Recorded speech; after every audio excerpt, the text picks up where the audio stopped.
Hello there, and welcome to The Sleepy Scientist. I'm so glad you're here. Whether you're settling into bed, unwinding after a long day, or simply letting your mind drift gently into the evening, this space is made for you. Before we begin tonight's journey, may I ask, where in the world are you listening from? It's always lovely to imagine this quiet little corner of curiosity stretching across time zones and tucked away bedrooms. If you enjoy calming, thoughtful explorations like this, I'd be truly grateful if you could tap the like button and subscribe. And to those of you who are already part of this slow, sleepy adventure, thank you so much for being here. Now, I'll do my best not to make this too fascinating, but if it does keep you awake, at least you'll leave with a head full of wonderful questions and the strange satisfaction of learning something you never knew you needed to know. So tonight, we're asking a very old, very strange question, one that has puzzled scientists, philosophers, and daydreamers alike. If we can't see it, hold it, or stop it, is time even real? Time.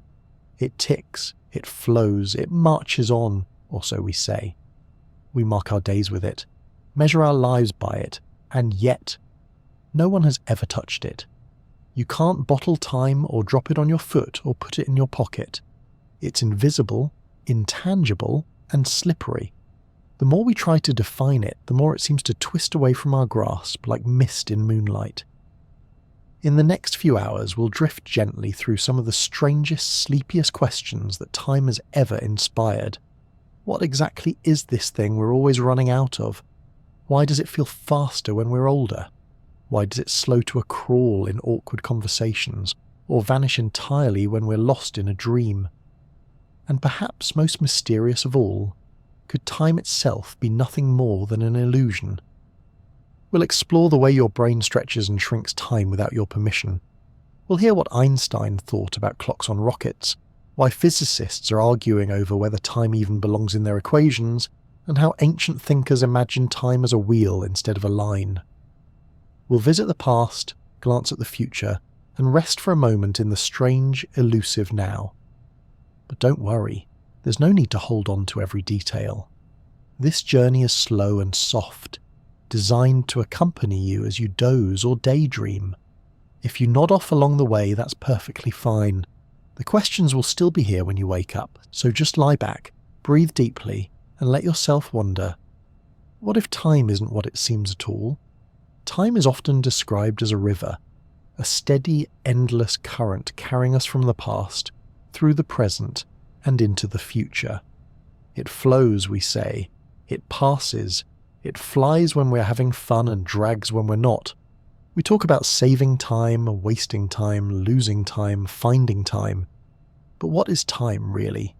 If you ask most people, they'll point to clocks, hours, minutes, seconds, little slices of something that feels both constant and mysterious.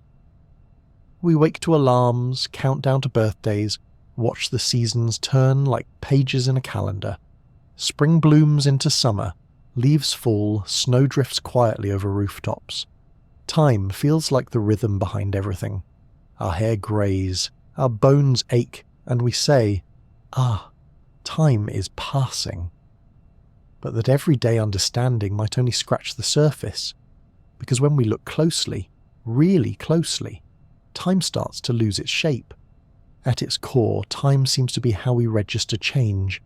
The sun moves across the sky, shadows stretch and shrink. We age, objects shift. Without change, would time still exist? Imagine a universe frozen in perfect stillness. No particles jiggling, no stars exploding, no thoughts flickering in a single brain. Could such a universe contain time at all? Or would it be suspended in a timeless state, not just quiet, but utterly still in every possible sense? Philosophers have long wrestled with this. Some argue that time is inseparable from change, that it has no meaning unless something happens. No ticking clock, no falling apple, no heartbeat, no time. Others suggest that time might exist independently, like a blank canvas even if no brush ever touches it. Isaac Newton believed in absolute time, a kind of invisible background ticking away whether anything happened or not. Gottfried Leibniz disagreed, insisting that time was just a way to describe the sequence of events, nothing more. Modern physics tends to lean closer to Leibniz. Many scientists see time not as a thing in itself, but as a relationship between things.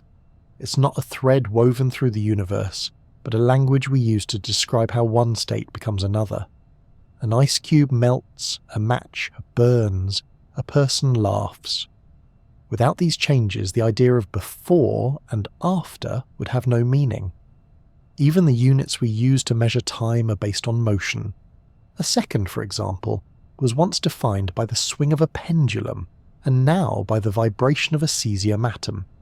We don't measure time in time, we measure it in movement. If everything in the universe paused at once, would a minute still pass? Some thinkers take this idea further. They argue that time isn't a physical property at all. It's a mental framework, a construct the human brain uses to make sense of a world in motion. Our minds, in this view, are like editors stitching together the frames of reality into a coherent story. Without that stitching, there would be no past, no present, no future, just a kaleidoscope of moments, each one isolated and incomplete. And yet, we feel time deeply. We remember, we anticipate, we regret, we hope. These emotions seem to give time a kind of gravity. They pull it closer, make it matter. But it may be that we've mistaken the story for the structure, that time is not something we're in, but something we're constantly creating. This opens a strange and wonderful possibility, that time might not be as real as it feels, that it could be a useful illusion, a scaffolding for memory, experience, and thought, a brilliant trick of the mind that turns change into narrative. And yet, clocks keep ticking, the seasons still turn, our hearts beat on. Whether time is a river, a rhythm, or a remarkably convincing mirage, it continues to shape the way we live, even if we can't quite say what it is. What if time doesn't exist at all? Not as a flowing river or a ticking clock, but simply as a way of describing change. Imagine, for a moment, that what we call time is nothing more than a convenient label we've given to the unfolding of different arrangements of matter, like pages in a photo album. No current, no motion, no flow, just a succession of still images, each one slightly different from the last. This idea isn't just whimsical, it's one of the more provocative philosophical questions in physics. Is time just change? Could it be that what we think of as time is simply the way we perceive difference? After all, without change, what would indicate that any time had passed at all? Consider a film reel. Each individual frame is perfectly static, frozen in place. There's no motion in a single image, but play those frames in order and our minds fill in the gaps. Suddenly, a story emerges. A character walks across a room, a spaceship lifts off, a cat knocks something off a table in high-definition rebellion, yet none of that movement actually exists within any single frame. The motion, like time, is something that arises only when the frames are seen in sequence. In this analogy, each now could be like one of those film frames, a frozen moment, complete but disconnected. String enough of them together in the right order, and the illusion of time begins. But are we seeing time itself, or just movement? This leads to a profound question. Can time be reduced entirely to change? If the universe is simply transitioning from one state to another, does that make time a side effect of those changes, rather than something real in its own right? The physicist Julian Barber thinks so. He argues that time is not fundamental to the universe at all. Instead, what exists is a vast collection of possible configurations of the cosmos. He calls them nows. In his view, each now is a complete self-contained snapshot of the universe. These nows don't evolve, they just are. The sensation of movement, of past leading to future, is just our minds stitching them into a coherent sequence. According to Barber, we don't live in time, we live among a landscape of possibilities, with no actual flow connecting one moment to the next. This might sound abstract, but it challenges a deeply held assumption. that time exists independently of the things that happen in it. Newton, for instance, believed in something called absolute time, a kind of invisible ticking that continued with perfect regularity, regardless of whether anything in the universe was moving or not. Time, in that view, was the stage on which events occurred. But if Barbara is right, then there's no stage at all, just the scenery, just change, just a vast library of frozen moments, and our minds choosing a thread through them. It's a bit like looking at a flip book. Each page shows a slightly different image, and when you flip through quickly, it comes to life. But what's real? The pages themselves, or the illusion of motion your brain creates between them? This perspective opens up an unsettling possibility that the passage of time, the flow we all feel so intimately, might be an elaborate mental shortcut. A survival tool, perhaps, one that helps us make sense of change and predict what comes next, but doesn't necessarily reflect any deep truth about the nature of reality. And yet that illusion is incredibly convincing. Our memories, emotions, and awareness of mortality all hinge on the idea of time passing. We grow up, grow old, watch seasons turn, candles melt, and waves pull away from the shore. These are not illusions in themselves, they're real changes. But maybe the thread tying them together is the illusion. Not the events, but the sense of movement between them. It's worth asking, if there were no time but things still changed, would anything really be different?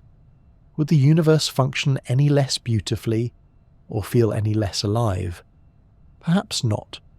Perhaps time is the melody, and change is the notes. Remove the melody, and the notes remain. But add it in, and suddenly there's music. Long before the world buzzed with digital clocks and satellites, time was measured in shadows. The earliest known timekeeping devices weren't ticking machines but simple sticks in the ground, sundials. As the sun moved across the sky, the shadow would shift, marking the slow passage of the day. It was elegant, natural, and completely dependent on the whims of the weather. No sun, no time. The rhythm was gentle, forgiving. People rose with the light, worked with the seasons, and rested when it grew dark. But the sundial was only the beginning. Humans have always craved order, especially when it comes to the invisible.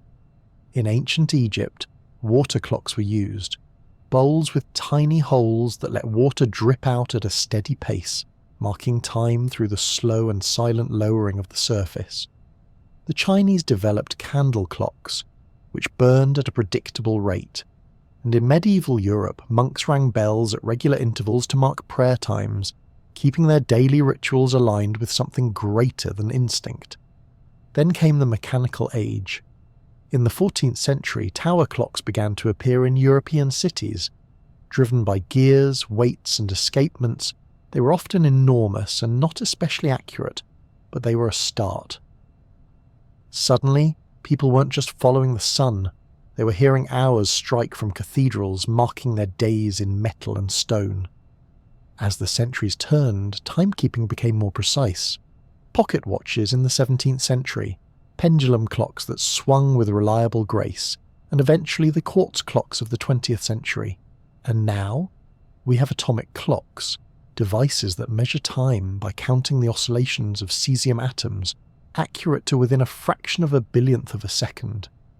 These clocks are so precise that they lose only about 1 second every 100 million years. If you're wondering why anyone would need a clock that accurate, you're not alone. But precision wasn't just a matter of curiosity, it was necessity. As human society became more complex, we needed better tools to manage it. Accurate timekeeping allowed sailors to navigate the oceans using longitude. Trains could run on shared tracks without colliding. Factories could coordinate shifts. Businesses could open and close predictably, and economies could function on a synchronized pulse. The Industrial Revolution practically ran on time itself, with bells, whistles, and timetables guiding every motion. And yet, as we sliced time into smaller and smaller units, something curious began to happen. The more precisely we measured it, the more rigid and demanding it became. time became less of a soft rhythm and more of a schedule, a structure imposed on every aspect of life. The natural flow of the day was replaced by alarms, appointments, and deadlines. Suddenly, being on time became a moral virtue and being late a small social sin. We began to think in terms of minutes and seconds rather than sunrises and sunsets. A meeting starts at 10 sharp, lunch is an hour, and your train leaves at 5:23. We don't just live in time, we obey it. The clock doesn't just measure our lives, it shapes them. And this raises an interesting question. Does measuring time make it more real, or simply more controlling? When we look at a second hand ticking around a dial, or a digital display counting down the moments, we're seeing change, yes, but we're also seeing an invention. These tools don't capture time itself, they capture movement and pattern. A pendulum swings, a quartz crystal vibrates, an atom pulses. We equate those pulses with time, but are we measuring time or just motion? Think about it this way. If you set your watch to beep every hour, is that sound time or just a reminder of it? Is a tick the passage of time or a symbolic note in a rhythm we've chosen to follow? The ancient Greeks had two words for time. Chronos referred to measured linear time, the kind tracked by clocks and calendars. Kairos, on the other hand, meant something more subjective, the right moment, the opportune time, a pause between breaths, a turning point in a conversation. While Chronos can be chopped into ever smaller slices, Kairos resists measurement altogether. Modern life tends to favour chronos. We fill our days with schedules, timers and countdowns. But in doing so, we may have traded something fluid and rich for something brittle and relentless. Clocks tell us when to begin and when to stop, but they can't tell us how a moment feels. A minute of laughter and a minute of dread tick by at the same pace, but they don't live the same way inside us. It's possible that in mastering time, we've also narrowed it. By dividing the day into 24 hours, 60 minutes each, 60 seconds per minute, we've created a grid to live within. But grids don't leave much room for mystery.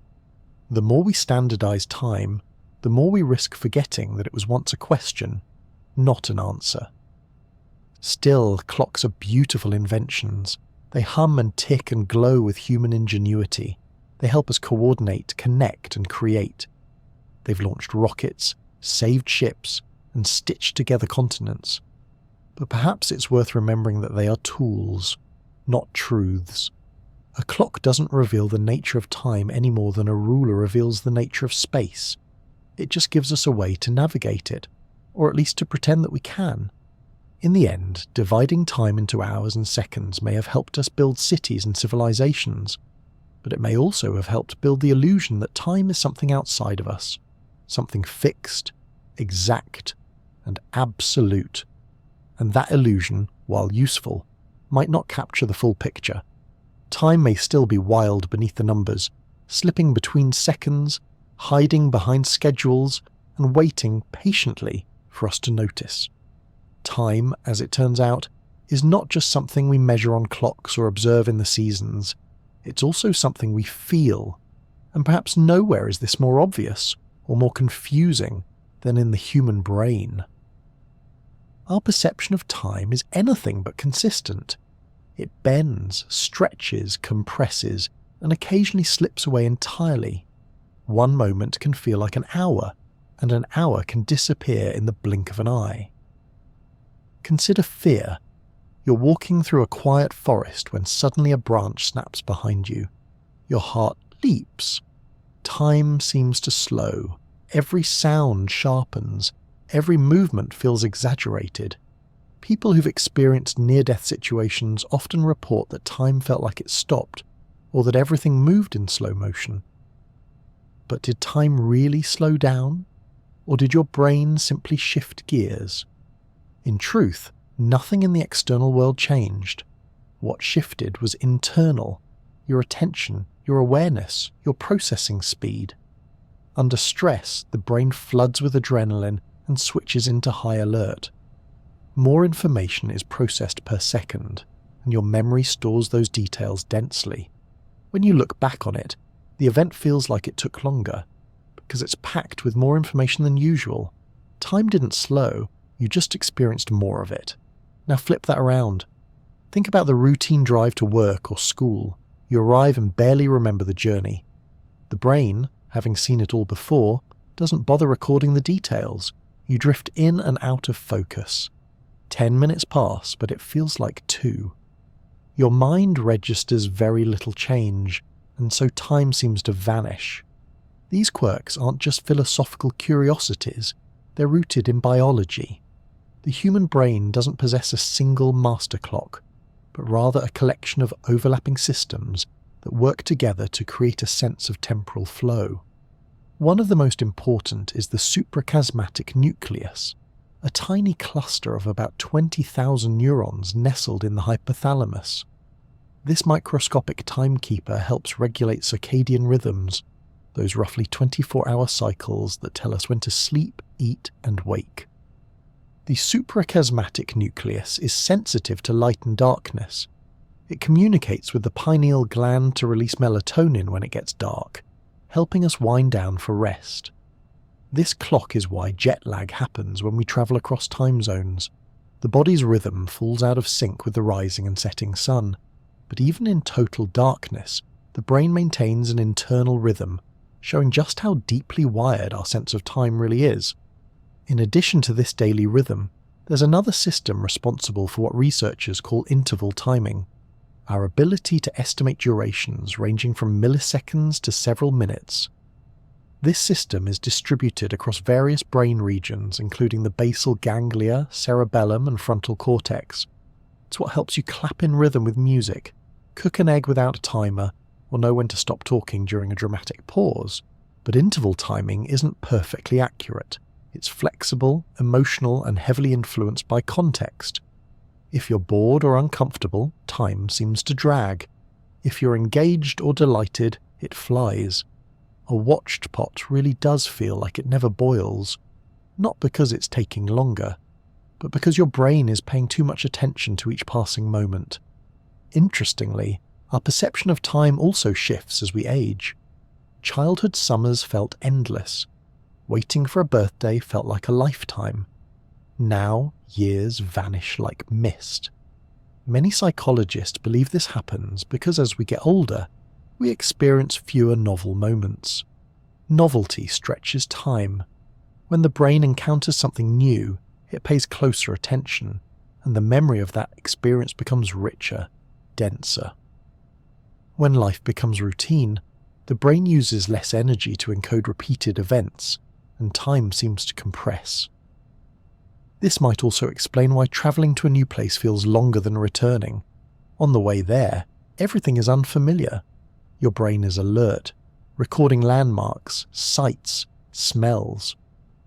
But on the way back, the same path feels faster because it's already been mapped and partially filtered out. Your mind has decided it doesn't need to notice it all again. Even in dreams, time can behave strangely. A few minutes of real-world sleep can seem to contain entire hours of dream activity. This suggests that our experience of time isn't tightly tethered to any external flow, but can expand or shrink based on how our brains construct the narrative of an event. Dream researchers have even conducted experiments where lucid dreamers are given a task, like counting to 10, and asked to signal when they've completed it. Most of the time, the duration matches real-world seconds, but not always. Sometimes the dream stretches, sometimes it compresses. It's fluid. These strange phenomena raise a profound question. If our perception of time is this malleable, is time itself an illusion, or just our relationship to it? Perhaps time, in the physical sense, ticks on steadily, governed by the motion of particles and the expansion of the universe. But the version of time that we live through, the kind we feel in our bones and measure in sighs and smiles, might be more sensation than substance. Some neuroscientists suggest that time perception is a byproduct of attention and memory. When we pay attention, we create detailed memories, which makes the moment feel longer in hindsight. When we're distracted or passive, we remember less, and the moment slips by unnoticed. Time, then, might be a cognitive byproduct, an echo of how we process and record experience. Others propose that time perception is closely tied to body awareness, the beat of our hearts, the rhythm of our breath, the firing of neurons, all offer a kind of internal metronome. Meditation practitioners, for example, often report a distorted sense of time during deep focus. When attention narrows and external stimuli fade, the usual flow of time seems to dissolve. Minutes stretch, hours melt. It's not that time stops, it's that our usual way of tracking it becomes unanchored. Without change, without contrast, our sense of temporal flow begins to lose definition. This brings us to an interesting idea. Perhaps time is not a universal constant we pass through, but a kind of experience we generate, a model we build in real time based on movement, memory, attention, and emotion. Like colour or sound, time might be less a property of the world and more a feature of how we interpret it. This doesn't mean time isn't real in some form, but it does suggest that our experience of it is deeply subjective. Two people in the same room can live through the same 10 minutes very differently. One waits anxiously, the other is lost in thought. The same clock ticks on the wall, but the inner world of time unfolds at separate speeds. And if our brains can stretch, squeeze, or even forget time, what does that tell us about its nature? Is time a thread that binds the universe together? Or is it something woven by the mind moment by moment into a tapestry of experience? In the end, time may be both a rhythm of the cosmos and a rhythm of the self, one measured in stars and seconds, the other in memories and moments, one ticking steadily in silence, the other fluttering unpredictably in the chambers of the mind. What exactly is now? It seems obvious at first. You're hearing the sentence now. You're breathing, blinking, maybe lying comfortably in bed while the world gently ticks on. But try to catch that moment, the precise instant of now, and it slips away before you can name it. By the time you've even said the word, the moment has already moved on. The present is gone, replaced by a new one, which is also on its way out the door. It's a little like trying to step into a river and hold on to a single drop of water. The flow doesn't stop just because you noticed it. The idea of a present moment feels intuitive, even essential. It's where life happens, after all, but under the surface it gets slippery. From a scientific point of view, the present might not be as real or fixed as we like to imagine. In fact, the very moment you think you're in, the moment you call now, may be more of a clever illusion than a fundamental feature of the universe. Let's start with your brain. It turns out that your experience of the world is running a little behind real time. Every sight, sound, and touch has to travel through your nervous system, get processed, interpreted, and stitched into a coherent picture. This takes time. Only a few hundred milliseconds, but enough to matter. When you hear a sound, it's already happened. When you see an object, the light reflecting off of it hit your eyes ever so slightly in the past. You are always just a little bit late to your own life, and yet you don't notice. That's the magic trick. Your brain doesn't present the world in a series of lagging updates.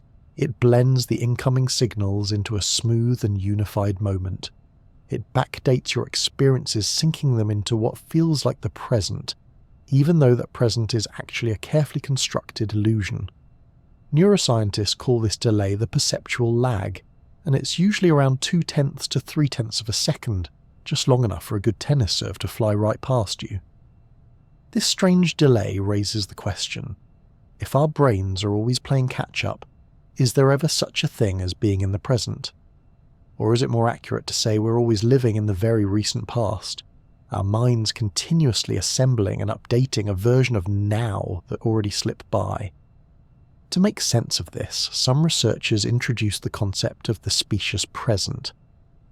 This is the very short window of time, usually estimated at a few seconds or less, within which your brain merges sensory information into a single cohesive experience. It's like a mental envelope that holds just enough of the recent past to create the illusion of a continuous moment. the specious present is not a precise point. It's more like a soft-edged span, a brief stretch where your experiences are bundled together and presented as this is happening now. You can feel this intuitively. Think about how you hear music. A melody makes sense only because your brain retains the previous notes as the current ones arrive. If you heard each note in isolation, it would just be a collection of disconnected sounds. Your perception of rhythm, of tempo, of musical flow, all of that lives inside the specious present. Or consider the way a movie works. At 24 frames per second, your brain merges the static images into smooth motion. But at any given instant, what you're seeing isn't just the current frame, it's a blend of recent ones, held together by the brain's remarkable ability to weave a narrative out of fleeting details. That weaving, that stitching of sensations into moments, is where the present lives. Not in the external world, but in your mind. This suggests that now is less like a single point in time and more like a short stretch.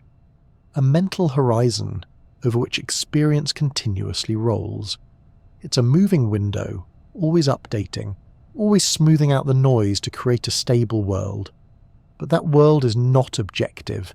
It's tailored to your biology, your brain, your expectations.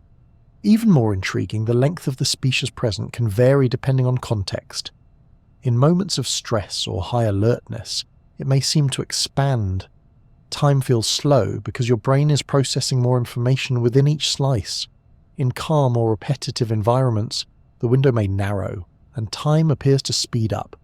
Your brain, in effect, tunes the size of your now depending on what's going on. This flexible, constructed nature of the present makes it hard to argue that it's a fixed feature of reality. In physics, there's no universal present. Special relativity teaches us that observers moving at different speeds or in different gravitational fields will disagree about whether two events happened at the same time. What's now for you may not be now for someone speeding by in a rocket ship. There's no single objective slice of the universe that everyone experiences as the present. Instead, each observer has their own unique version of now, shaped by motion and position. That undermines the idea that the present is some grand cosmic truth.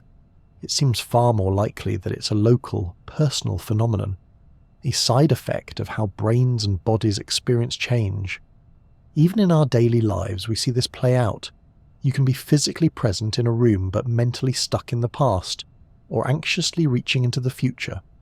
Meditation, often described as the practice of being in the now, might really be about quieting the mental chatter and simply becoming more aware of the contents of your specious present. But even that awareness is happening just after the fact. The present is always something you're catching up to. And this raises a deeper question. If the present is a mental construction, do we ever truly live in it? Or are we always lagging slightly behind, reflecting, assembling, guessing? If the experience of now is something our brains build, then perhaps there's no universal now, only millions of overlapping private ones, each person's consciousness creating a slightly delayed version of reality, just vivid enough to feel immediate. That doesn't mean the present is meaningless.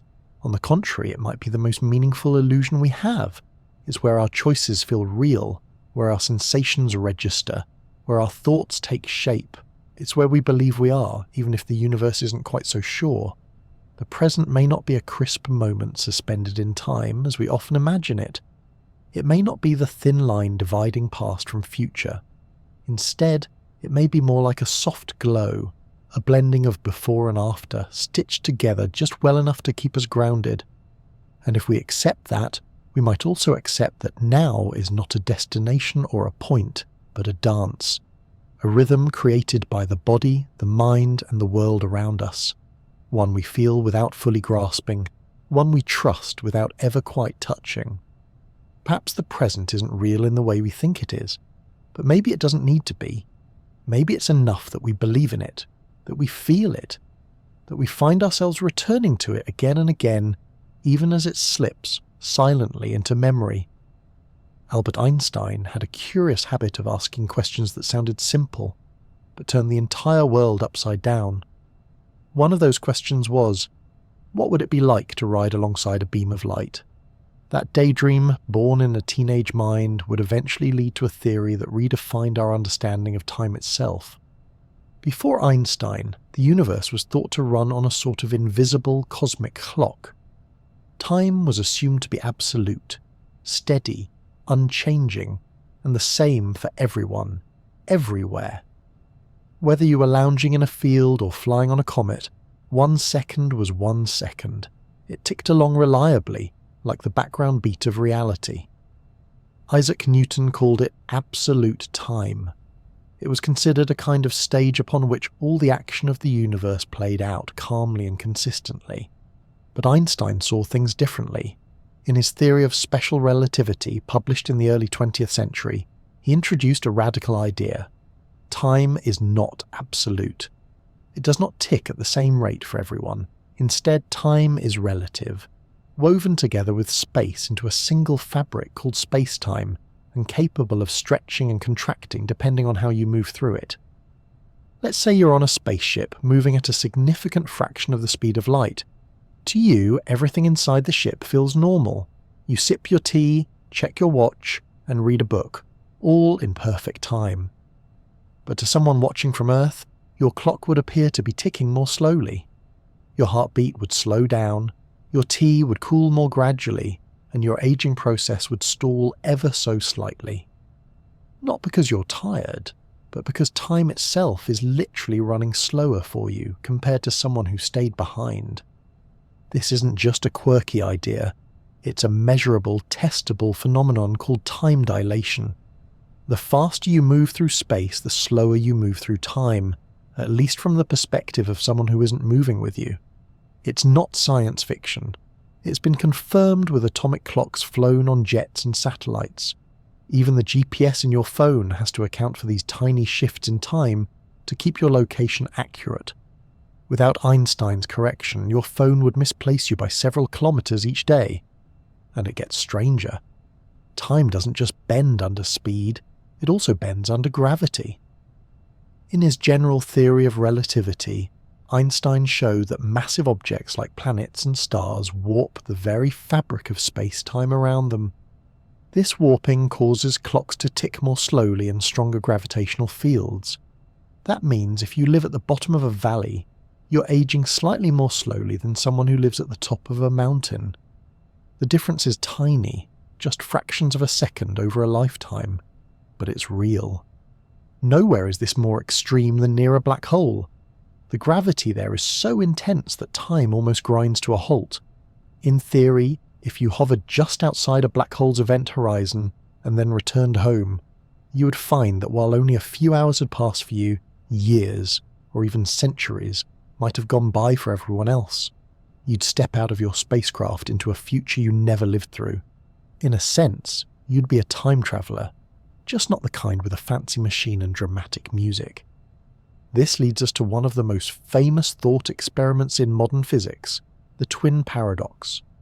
Imagine two identical twins. One stays on Earth, while the other boards a spacecraft and travels close to the speed of a light for several years before returning. According to Einstein's theory, the travelling twin would have experienced time more slowly. When they reunite, the twin who stayed on Earth will have aged more than the one who took the cosmic road trip. They were born on the same day, but now they are different ages, not because one of them took better care of their skin, but because time itself moved differently for each of them. This thought experiment is more than just a science classroom favourite. It captures the deeply counterintuitive nature of time in Einstein's universe. It shows us that time doesn't move the same for everyone. It depends on your velocity, your position, and even the mass of the things around you. Time is not a straight, universal line. It's a personal experience, shaped by the path you take through space and the gravity that pulls at you along the way. In practical terms, these effects are tiny in our everyday lives. Walking down the street or flying in a plane won't noticeably affect your aging. But the principles hold true across the cosmos. Astronauts on the International Space Station, orbiting at high speeds and slightly farther from Earth's gravity, do age a fraction of a second less than people on the surface.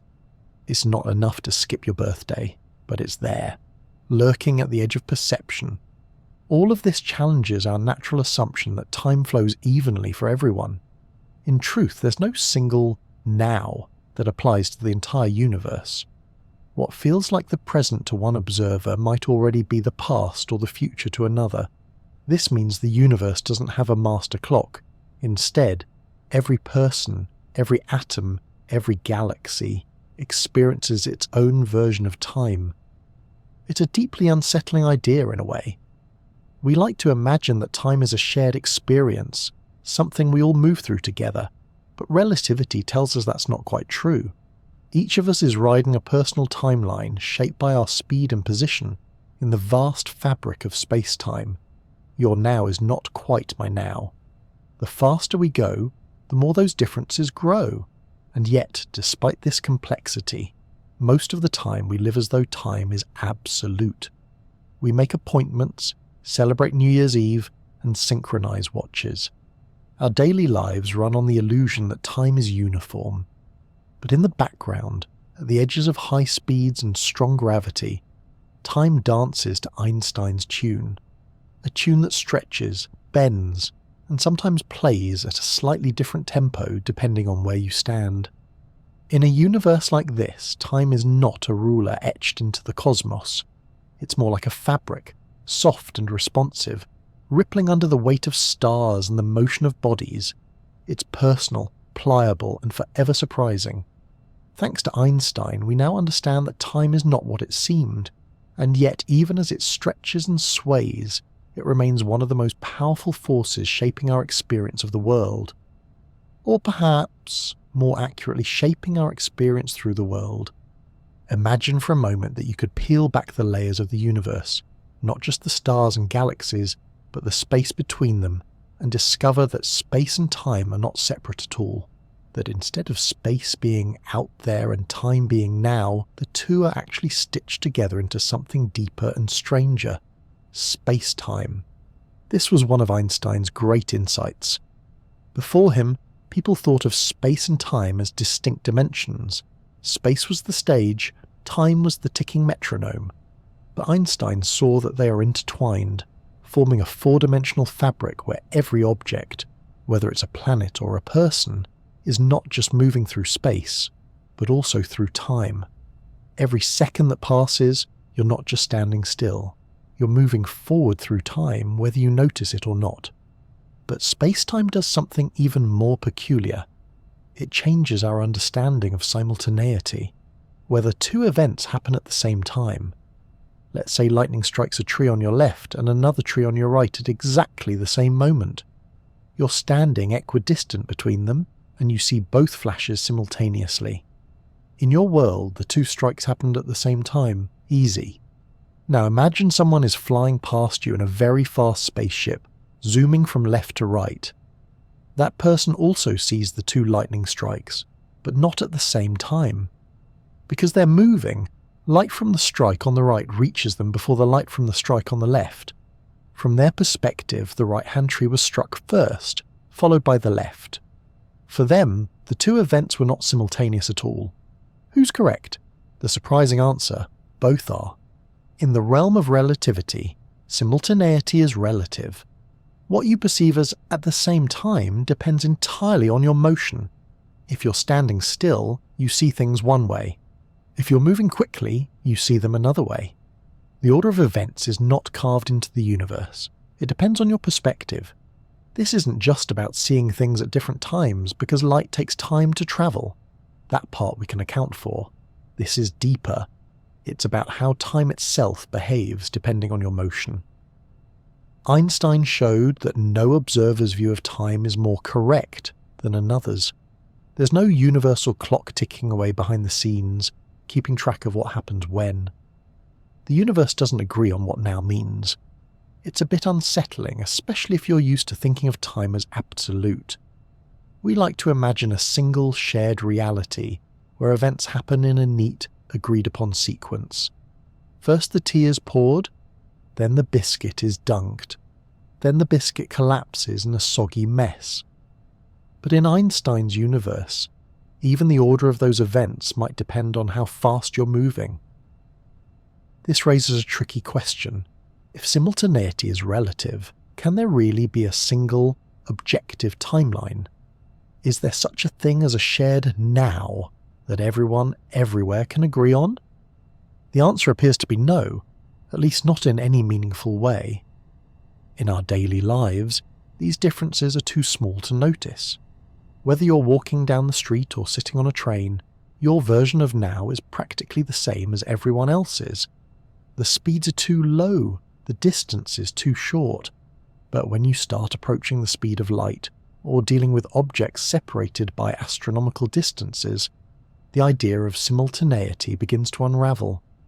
Two astronauts moving in opposite directions might disagree on whether a star exploded before or after a distant comet passed a planet. Each of them has their own timeline, valid, consistent, but incompatible with the others, and the universe doesn't pick sides. It allows both timelines to coexist. This makes spacetime feel less like a stage and more like a vast quilt, stitched together from countless overlapping patches. Each observer carries their own patch, their own thread of experience, and those threads don't always line up in the way we'd expect. You might wonder then how anything functions at all. If everyone has their own version of now, how do we keep reality consistent? The answer lies in causality. Even though simultaneity is relative, the cause and effect relationship between events remains intact. If you press a button and a light turns on, that order holds for everyone, regardless of their motion. Cause must precede effect for all observers.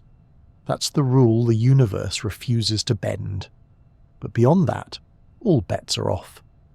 The further apart two events are in space, the more room there is for disagreement about their timing. In fact, for certain pairs of events, it's physically impossible to say which came first without first picking a reference frame. It's like asking which city is more north, Tokyo or San Francisco. The answer depends on how you tilt the map. This lack of a universal now has deep philosophical implications. It suggests that the present isn't some absolute slice of time sweeping across the cosmos like a giant windshield wiper. There is no cosmic metronome striking the same beat for every corner of the universe. The idea of a single present moment shared by all things is a useful fiction, good for conversations and calendars, but not grounded in physics. Instead, each observer carves their own path through space-time, bringing with them their own version of what events are happening simultaneously. The present becomes a personal experience, not a cosmic constant, which makes time feel less like a river we all float along together, and more like a mosaic of perspectives, each with its own rhythm. This doesn't mean we're trapped in solipsism, each living in a completely separate universe. It just means that time is more flexible, more nuanced than our everyday experience suggests. What feels like one unified reality is really a carefully coordinated dance of clocks, all ticking to their own beat, all stitched into the same mysterious fabric. It also challenges our emotional relationship with time. We talk about living in the moment or being present, but physics tells us there may be no such thing as the present. There are just countless little presents scattered across space, overlapping like ripples on a pond. Your now, my now, the now of a satellite orbiting Jupiter, each one real in its own frame, and yet disconnected from the others. This makes the universe a bit less like a novel with pages turning together, and more like a vast mural that you view one patch at a time. You never see the whole thing all at once, and even if you could, someone else might see it arranged completely differently. It's strange, it's beautiful, it's not what we expected, and maybe in the end that's what time truly is. Not a single thread pulling us forward, but a tangle of possibilities, perspectives, and pulses. Each one humming along its own trajectory, singing its own version of now. There's something curious about the way we experience time, not just that it flows, but that it flows in one direction. We remember the past, but not the future. We age forward, not backward. Eggs crack, but they don't uncrack. A drop of ink spreads in water but never reassembles into a tidy blob. Time, it seems, has an arrow, and that arrow points from what was toward what will be. But why? When we look closely at the laws of physics, the rules that govern particles, forces, motion, we find something surprising.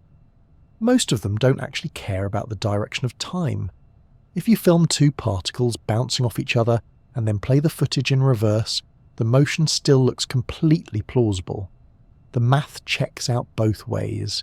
The equations that describe gravity, electromagnetism, and even the quantum world are time-symmetric. They work just as well backward as they do forward, and yet the universe clearly behaves as if time has a preferred direction.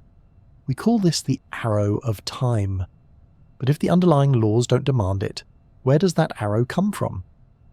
One answer lies in the realm of thermodynamics, the study of heat, energy, and the behavior of large systems.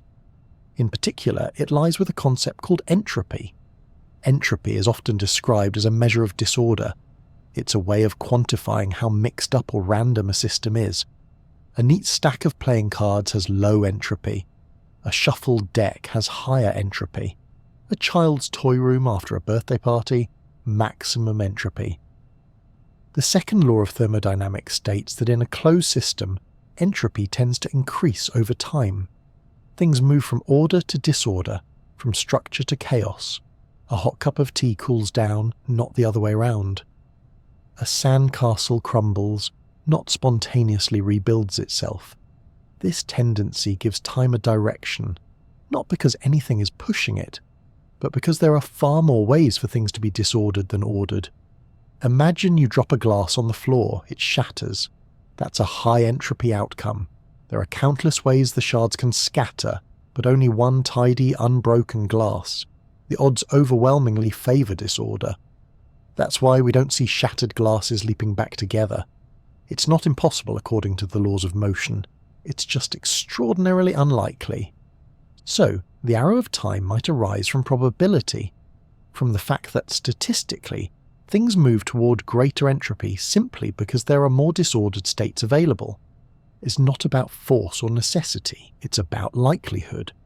This statistical view is powerful, but it raises another puzzle.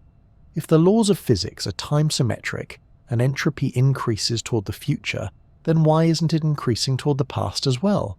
What makes the past the low entropy end of the timeline? That's where things get tricky.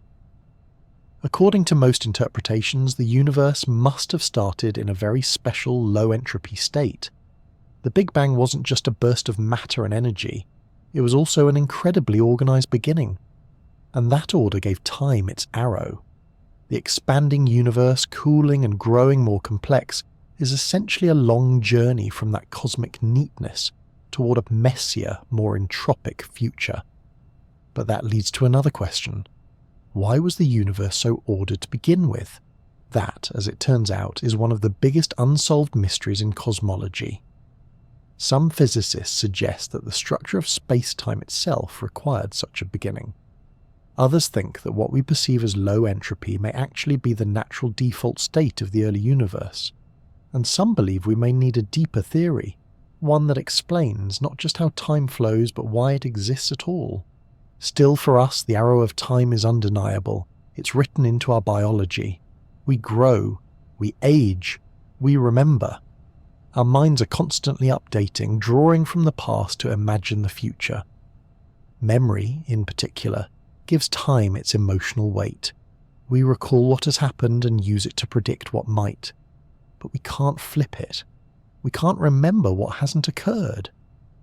This asymmetry gives rise to the idea that the arrow of time might be partly psychological, that it's not just the universe evolving from order to chaos, but also our minds choosing to interpret it that way. Perhaps entropy increases both ways from some central moment, and we just happen to be on one side of that peak. Perhaps memory only works in the direction that entropy increases. In that view, time's arrow could be more about the structure of cognition than the structure of the cosmos. There are also alternative theories. Some physicists have proposed that on the larger scales, time might not even be fundamental, that the universe at its core is timeless, And what we perceive as the passage of time is an emergent property, something that only arises when you have complex systems like brains observing other complex systems. Others imagine a multiverse where different regions of space might experience time differently, or not at all. In such models, the arrow of time could be local, not global, a feature of our particular cosmic neighbourhood, not a universal law. And then there's the idea of the past hypothesis, which suggests that the arrow of time is simply a brute fact. The universe started in a low-entropy state, and that's all there is to it. No further explanation needed. It just did. These are difficult ideas, and none of them fully close the case. What's fascinating, though, is how much of our daily experience hinges on this arrow. Without it, there'd be no causality, no memory, no narrative. You couldn't pour coffee, tie your shoes, or watch a sunset fade. Time would become a jumble, with no before or after, no consequence, no story. And perhaps that's what we really mean when we talk about the arrow of time, not just the direction entropy flows, but the direction meaning flows, forward, from cause to effect, from question to answer, from wonder to understanding. So even if time itself is not fundamental, if it's a byproduct of deeper processes or just one way to interpret change, the arrow we feel is deeply real to us. It marks the flow of our lives, the path from what was to what might be. Whether written by thermodynamics or woven by memory, it's the compass we carry through the fog. And as long as it points forward, we follow it, step by step, heartbeat by heartbeat, moment by moment, through the beautiful, irreversible unfolding of our little corner of the universe. We're used to thinking of time as something that passes. The past slips behind us, the future lies ahead, and we ride the wave of the present like a surfer balancing between memory and possibility. But what if that's not how the universe actually works? What if the past hasn't vanished and the future hasn't yet arrived? Because in a very real sense, they're both still out there. Enter the block universe. The block universe theory, also called eternalism, is the idea that time doesn't really flow at all. Instead, every moment in time exists simultaneously, just like every point in space. The past, present, and future are all equally real. We don't see them all at once, of course, just like you can't see the whole Earth from where you're standing. But that doesn't mean they aren't there. Imagine time as a map, not a timeline with a moving dot called now, but a full detailed atlas of every moment that ever was or ever will be. Just as every city exists on a map, whether or not you're currently visiting it, every moment in time exists in the block universe, whether or not you're currently experiencing it. Your birth, your first bicycle ride, your last cup of tea, they're all still there, marked on the grand coordinate system of space-time. This is a strange and slightly unsettling idea. It tells us that the past isn't gone, it's just elsewhere. Not in reach, perhaps, but still real, still part of the fabric. When you remember something, you're not conjuring a ghost. You're peeking back into another region of the block, one your consciousness has already passed through. The future, by the same token, isn't an empty page waiting to be written. It's already there, waiting its turn. You just haven't arrived yet. Or, depending on your point of view, you're already there. You just aren't aware of it. This idea gained support from Einstein's theory of relativity. In relativity, there's no absolute now. What counts as simultaneous depends on your frame of reference, your speed and location in the universe. Two people moving differently might disagree on whether two events happened at the same time. That suggests there is no universal present moment, no single slice of time shared by all observers. And if there's no universal now, then past and future must be just as real as what we're experiencing in this moment. This leads to a rather poetic image. Reality is a frozen four-dimensional sculpture. Space and time aren't separate. They're fused into one seamless entity called Spacetime. You don't live only in the present. You're extended across time.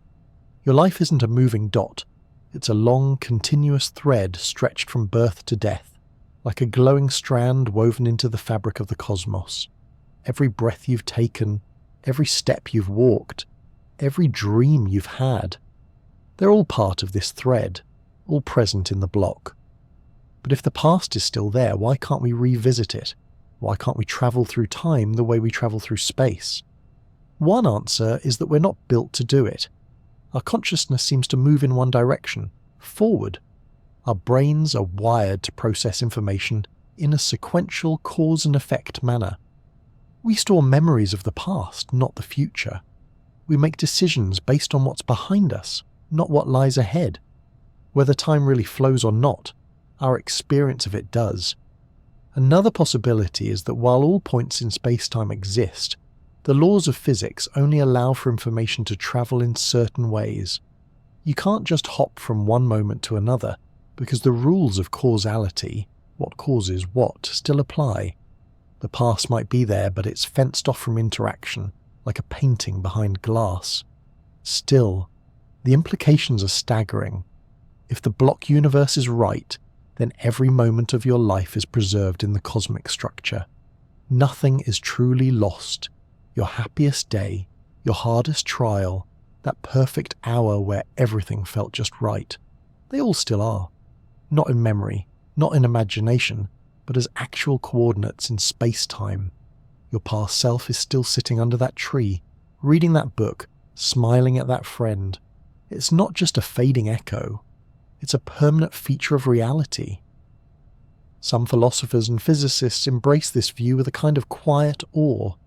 If time doesn't truly flow, if it's our minds that give it motion, then we are not so much passengers on a train as we are the train itself. We contain all our moments. We're all our moments. There's even an odd comfort in this. If the block universe is real, then goodbyes are never final. The people you've lost aren't gone. They're just in another part of the block, another corner of space-time. The time you spent with them still exists, it's just not now. Of course, this model isn't universally accepted. Not everyone is ready to trade the flow of time for a frozen sculpture. Some argue that while the block universe makes sense mathematically, it doesn't explain our strong sense of the passage of time. Others propose that the flow of time is a fundamental aspect of reality, not just an illusion of consciousness. They argue for models where time is dynamic, where the present does have a special status and the future remains open, not predetermined. Still, even critics acknowledge the strange consistency of the block universe with what we observe. It doesn't break any rules. It doesn't defy logic. It just challenges how we like to imagine ourselves moving through life. In this view, memory becomes less like a photograph and more like a window. When you remember, you're not simply reconstructing the past. You're glancing into a part of space-time where you've already been. Nostalgia, déjà vu, even dreams might be mental echoes of this deeper connection to your full trajectory through the block. Perhaps then the past never left. Perhaps we're not leaving the past behind, but constantly emerging from it, like footprints rising into the air behind a walker who doesn't realize they're suspended above their entire journey. The block universe invites us to see time not as a fleeting stream, but as an immense shimmering tapestry, one that stretches from the first moment to the last, every thread interwoven with care. And while we may only see one stitch at a time, the full picture, the complete story, is already there.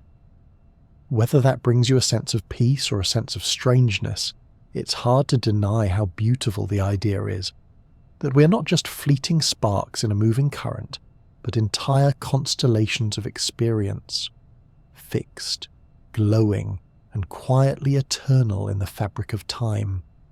The future has always been a source of wonder, anxiety, and hope. We imagine it constantly. What's for dinner? Where we'll be in 10 years? Whether the sun will rise tomorrow? The future feels open, unwritten, shaped by the choices we make. But what if that feeling is an illusion? What if the future isn't waiting to be created, but is already out there, as real and unchangeable as the past? This is the unsettling suggestion of a view called eternalism. In eternalism, all points in time, past, present and future, exist equally. They're not unfolding, they're not forming as we speak, they're already there. Every moment that has ever occurred or will ever occur is sitting quietly on the grand timeline of the universe, fixed in place. You're not writing your story one page at a time, you're reading a book that's already been published. This isn't just a philosophical daydream, it finds support in the physics of space-time, particularly in Einstein's theory of relativity. In special relativity, there's no single universal now. Time depends on the observer's motion. Two people moving differently may disagree on whether two events happened at the same time. That lack of a universal present means there's no privileged moment of what's happening now. All moments are equally valid depending on your perspective. And if all moments are valid, then none of them can claim to be more real than the others. In other words, the past hasn't disappeared and the future hasn't yet come into being. They're both just elsewhere in space-time. This is where the idea of the block universe enters. Think of the universe not as a movie playing in real time, but as a reel of film. The entire story, beginning, middle and end, already exists. Each frame is static, complete. What we call the present is simply the frame we're currently experiencing. From this viewpoint, the future already exists. It's not a cloud of probabilities, not a waiting room of potential outcomes. It's already part of the structure. Now this clashes pretty directly with the way we feel about our lives. We plan, we hope, we regret. We believe we can make decisions that matter. But if the future is already written, what does that mean for free will? Are we just passengers on a ride that's already been mapped out? Before we spiral too far into existential dread, let's take a step back. Eternalism is only one interpretation. There are other ways of viewing time that preserve the feeling of openness. Presentism, for instance, holds that only the present exists. The past is gone, and the future is not yet real. The world is constantly becoming, and what exists right now is all there is. This view fits more naturally with our everyday experience. It preserves the sense that the future is open and the past is closed, but it struggles to mesh with the physics of relativity, which shows that now is a slippery concept, changing depending on your frame of reference. Then there's the growing block theory, a kind of compromise. In this model, the past and present are real, but the future isn't. The universe is like a book being written page by page. Everything that has happened is etched into the block, but the future is still blank. New events are constantly added to the structure as they occur, expanding the block over time. Growing block theory allows for the future to be open, while still treating the past as a permanent part of reality. It keeps the universe grounded in something fixed, while leaving room for change. But like presentism, it doesn't sit comfortably with relativity, which treats time as a dimension much like space, something that doesn't grow, but simply is. So we're left with a paradox. The physics suggests a block universe where all times exist equally. But our experience screams otherwise. We feel ourselves moving forward. We feel ourselves choosing. We feel uncertain about what's coming. This brings us to the heart of the debate. Is free will compatible with a predetermined future? One way to reconcile the two is through the concept of compatibilism. This view argues that even if the future is fixed, our actions still matter. Why? Because those actions are part of the block. Your decision to take a walk, call a friend, or change careers is embedded in the future, not despite your free will, but because of it. The future exists as it does because you will make those choices. You're not being controlled by the block. You're the block in motion. In this sense, free will doesn't vanish just because the outcome is fixed. It's like reading a novel for the second time. You already know how it ends, but that doesn't mean the characters didn't make choices along the way. Their decisions are baked into the structure of the story. If the universe is a book, then our free will is written into the pages. Others are less comfortable with this. They argue that if the future is already real, then no amount of decision-making can change it. that everything we do is merely unfolding according to a script we can't see, that we are, in essence, acting out a role that's already been assigned. For some, this feels deeply limiting. But maybe the problem lies in the way we think about time and change. If all of space-time is laid out, then our experience of moving through it, our sense of flow and novelty, is part of the structure. It's not an illusion. It's simply the way consciousness interacts with the block. Just as a traveller moves along a road they didn't build, we move through time along a path we didn't create. But the journey still feels real, and the scenery still unfolds as we pass by. Even in an eternalist framework, uncertainty is real for the observer. You don't know the future until you get there. And in that sense, your choices matter. Not because they change the block, but because they're the reason the block is the way it is. You are both explorer and landscape, both author and character. It's also worth noting that not all physicists or philosophers are committed to eternalism. Some argue that time might be an emergent property, something that only appears at large scales or in the presence of consciousness.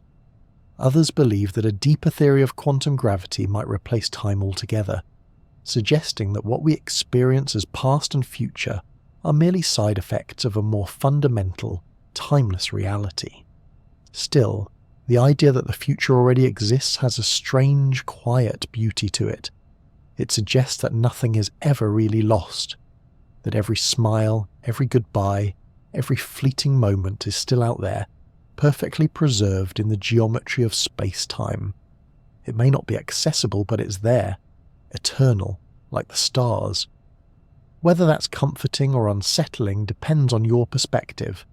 Maybe we don't need to know whether the future is fixed to appreciate the richness of the present. Maybe we don't need to tear the page out of the book to savour the story. And maybe, just maybe, fate and freedom aren't opposites after all. Maybe the path you walk and the way you choose to walk it are both part of the same mysterious design. A design that doesn't rob you of meaning but offers it, written in the ink of time, unfolding one breath at a time. If you couldn't remember a single moment ago, would time still exist for you?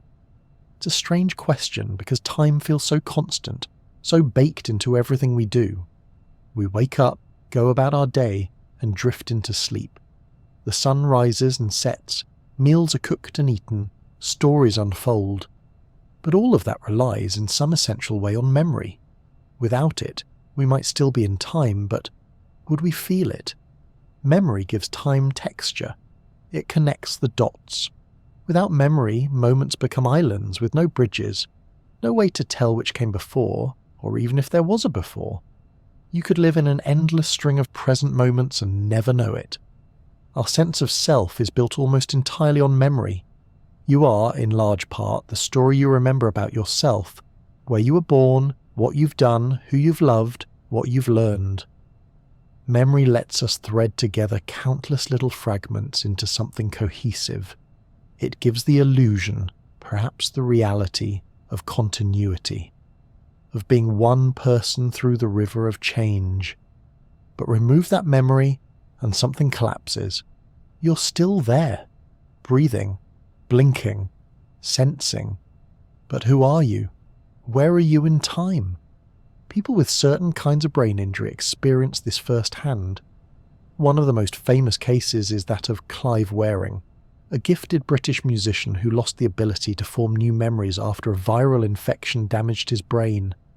He can remember how to play the piano beautifully, but his short-term memory resets every few seconds. Each moment feels like waking up. He constantly believes it's the first time he's become conscious since falling ill, even though decades have passed. He exists in a world where time is fragmented, choppy, endlessly restarting. Another condition, anterograde amnesia, similarly disrupts the ability to form new memories. People with this disorder can remember events from before the injury, but they struggle to record anything after. Their past is intact, but their future remains forever blank. Days become moments, conversations reset. Life becomes a loop without a timeline. For these individuals, the mechanics of time, clocks ticking, days changing, still unfold, but their personal experience of time is radically altered. It's a kind of eternal present, a moment divorced from continuity.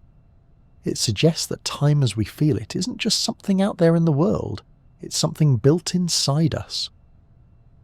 This leads to an intriguing possibility, that memory doesn't just record time, it creates our experience of it. After all, how do you know that 5 minutes have passed, or that yesterday even existed?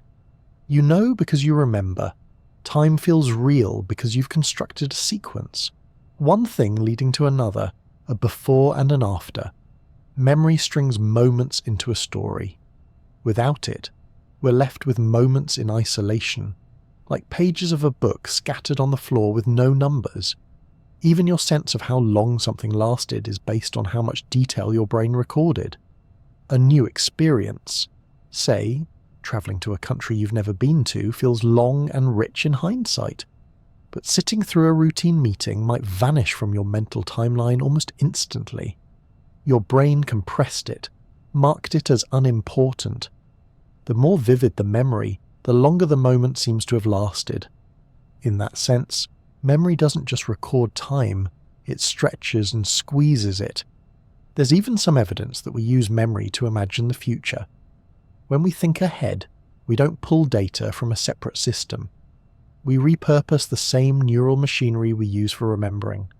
The hippocampus, a part of the brain heavily involved in memory, also lights up when we try to picture what might happen next week or next year. In other words, we simulate the future by remixing the past. This blending of memory and imagination suggests that time isn't a straight road we walk. It's more like a collage we constantly rearrange. We're not just moving through time, we're constructing it as we go, using memory as our toolkit. But does that mean time isn't real? Only our version of it? Not necessarily. The outside world still hums along. The Earth spins, particles decay, galaxies drift. Those processes continue regardless of whether anyone remembers them. But experienced time, the kind we live and feel, is inseparable from memory. Without it, time loses its thread. It becomes a blur, or worse, a void. This isn't just a human phenomenon. Animals with memory likely experience time too. A dog waiting at the door for its owner, a bird migrating across the globe, a squirrel remembering where it buried its food. These behaviours suggest some sense of continuity. Not the kind of time marked by atomic clocks, but the lived time of expectations and outcomes. Even artificial systems like certain types of AI build temporal models based on past data. They remember patterns and use those memories to predict what might come next. While not conscious, these systems still mimic one of time's key functions, making sense of change through stored experience. This raises the question, are we revealing time through memory, like dusting off a painting? Or are we creating it, like painting in reverse, starting from the brushstroke and imagining the canvas? Some philosophers lean toward the latter. They suggest that time as we know it doesn't exist independently, at least not in the form we experience. It's a framework imposed by our minds to navigate a world that is constantly shifting. Memory is the glue that holds that framework together. Without it, we'd have no direction, no story, no self. Others argue that memory is simply our way of tracking something real. That time is out there, ticking away, and our brains have evolved clever ways to keep up. Memory, in this view, is like a compass, not creating the map but helping us read it. Both views are compelling, and both may be true in different ways. Time might be a physical dimension and a psychological experience, intertwined but not identical. What we feel as time may be a kind of mental scaffolding built from moments we've stored. Without that scaffolding, the vast landscape of our lives would collapse into a featureless plain. In that light, memory becomes more than a tool. It becomes a form of time travel. When you remember something vividly, you're not just recalling data, you're revisiting a moment. You feel the sun on your face again, hear the laughter, taste the sweetness of the cake. For a brief second, the present bends and the past reaches forward. That's a kind of magic. And it reminds us that time, for all its mystery, is not just measured in seconds or minutes, it's measured in meaning, in how we hold our experiences and how they hold us. So if you've ever wondered where time goes, maybe the better question is, where do we keep it? The answer, quietly and faithfully, is in memory. Time in our everyday lives seems like the most basic ingredient of existence. It ticks forward. It separates cause from effect. It keeps everything from happening all at once. And in physics, time is part of the foundational machinery.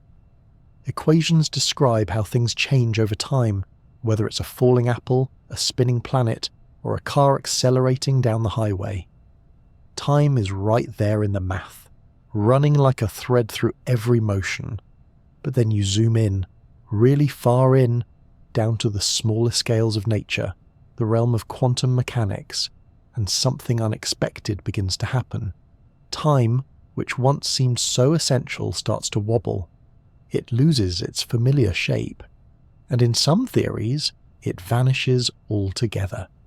Welcome to the quantum problem of time. At the quantum level, particles don't behave like tiny marbles bouncing around in space. Instead, they exist as probabilities, waves of possibility, only becoming definite when observed. They can tunnel through walls, exist in multiple states at once, and influence each other instantly across vast distances. All of this is strange enough. But when physicists try to combine quantum mechanics with general relativity, the theory that describes gravity and space-time, things get even weirder. One of the big challenges in modern physics is uniting these two great theories into a single framework called quantum gravity. General relativity treats time as flexible and dynamic, bending and stretching near massive objects. Quantum mechanics, by contrast, treats time as a fixed background parameter. The equations run along a timeline like film through a projector. You can calculate how a particle's state evolves in time, but not what creates time in the first place. That mismatch becomes a serious problem when trying to describe the universe as a whole, especially at the very beginning during the Big Bang, where quantum effects and gravitational effects were both enormous. Enter the Wheeler-DeWitt equation. This equation is one proposed attempt to describe quantum gravity. It's meant to be the quantum version of the equation Einstein gave us for gravity, a way to capture how the universe evolves at the tiniest scales. But when physicists first wrote it down, they noticed something shocking. There was no time, not metaphorically, literally. Time as a variable didn't appear in the equation at all. The Wheeler-DeWitt equation describes a universe in a kind of eternal stillness. It gives you a wave function of the universe, not how it changes, but how it is. This is deeply unsettling. How can a theory of the universe not include time? How can physics work without something changing? Some interpretations suggest that time may be emergent, not fundamental, but a product of relationships between things. Think of a clock. It doesn't contain time. It just counts oscillations, repetitive changes, against some standard.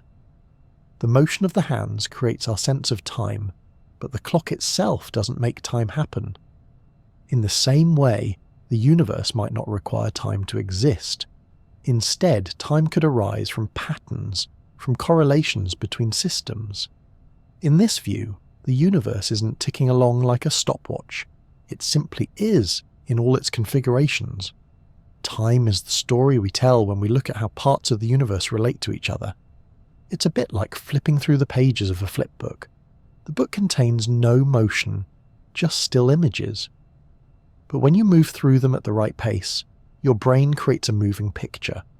The illusion of animation, the illusion of flow. What if our experience of time is something similar? A kind of psychological animation stitched together from a series of timeless quantum states. This idea leads to what some physicists call the timeless view of the universe. In this view, change is real, but time, as a flowing dimension, is not. It's just a label we put on the differences between states. If you rearrange a Rubik's Cube, you see a progression, but the cube doesn't need to know what time is. The order of the changes is enough, and yet, we feel time. We measure it. We age. The planets orbit. Radioactive atoms decay.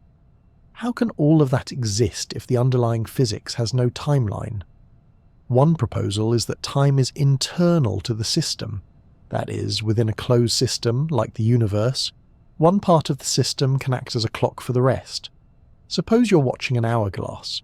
The sand falling becomes your measure of time, but the hourglass doesn't care about time. It just follows the rules of physics. The sequence of configurations, the shifting piles of sand, becomes time to you. You perceive time not because the system has a built-in clock, but because change creates a reference. So perhaps the reason time disappears from the fundamental equations is that it's not a basic ingredient at all. It's not part of the universe's deepest foundations. It's a pattern we extract from the way things relate. A kind of bookkeeping that only becomes necessary when you have an observer looking at the system. This would also help explain why time seems to run only one way in our experience, why we remember the past but not the future, why causes precede effects. These features might emerge from the particular structure of our universe, especially from the growth of entropy and the complexity of interacting systems. The direction of time in this view is a large-scale phenomenon, a result of the universe unfolding in specific ways, not a built-in arrow pointing forward. But there's still a mystery here. If time isn't fundamental, then what is? What is the universe really made of, if not particles moving through space and time? Some approaches to quantum gravity, like loop quantum gravity or string theory, suggest that space and time might both be emergent, arising from deeper, more abstract entities. These might be networks of relationships, quantum loops, vibrating strings, or something else entirely. In these models, time could be a secondary feature, something that shows up when many small interactions coalesce into a familiar structure. Imagine zooming out from a forest. Up close, you see individual leaves and branches, but from far away, you just see green. Time might be like that, something that only appears when we take a broad view of many interactions. At the quantum level, the leaf and the tree vanish, and only the mathematical relationships remain. So are we misunderstanding time's role in reality? It's possible.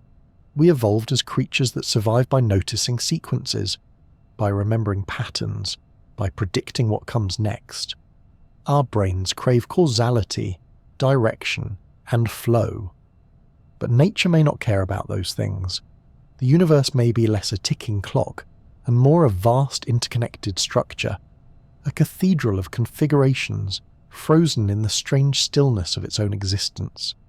And if time is not real in the way we think it is, then perhaps our journey through it is less emotion and more a melody, an unfolding harmony of changing notes, heard one after another, even though the whole song already exists. That doesn't make time less beautiful. It might make it more so, because if time is just the way we listen to the universe, then every moment is a note in a cosmic symphony we're lucky enough to hear, measure, and remember, even if it was never truly ticking to begin with. Imagine a universe with nothing in it. No planets, no stars, no atoms, no clocks ticking, no rivers flowing, no hands to clap or hearts to beat. Just emptiness. A pure, featureless void. Would time still pass in such a place? It's a deceptively simple question, one that touches on some of the deepest disagreements in the history of physics and philosophy. At first glance, it seems obvious that time would still be there, ticking away in the background even if nothing was around to notice. But on closer inspection, the question becomes foggy. What exactly is time, if not the measure of change? And if absolutely nothing changes, does the concept of time make any sense at all? This was a major point of contention between two intellectual giants of the 17th century, Isaac Newton and Gottfried Wilhelm Leibniz. Newton believed in what's called absolute time, a kind of cosmic metronome that ticks away independently of anything happening in the universe. In Newton's view, time is like a blank sheet of paper on which events are drawn.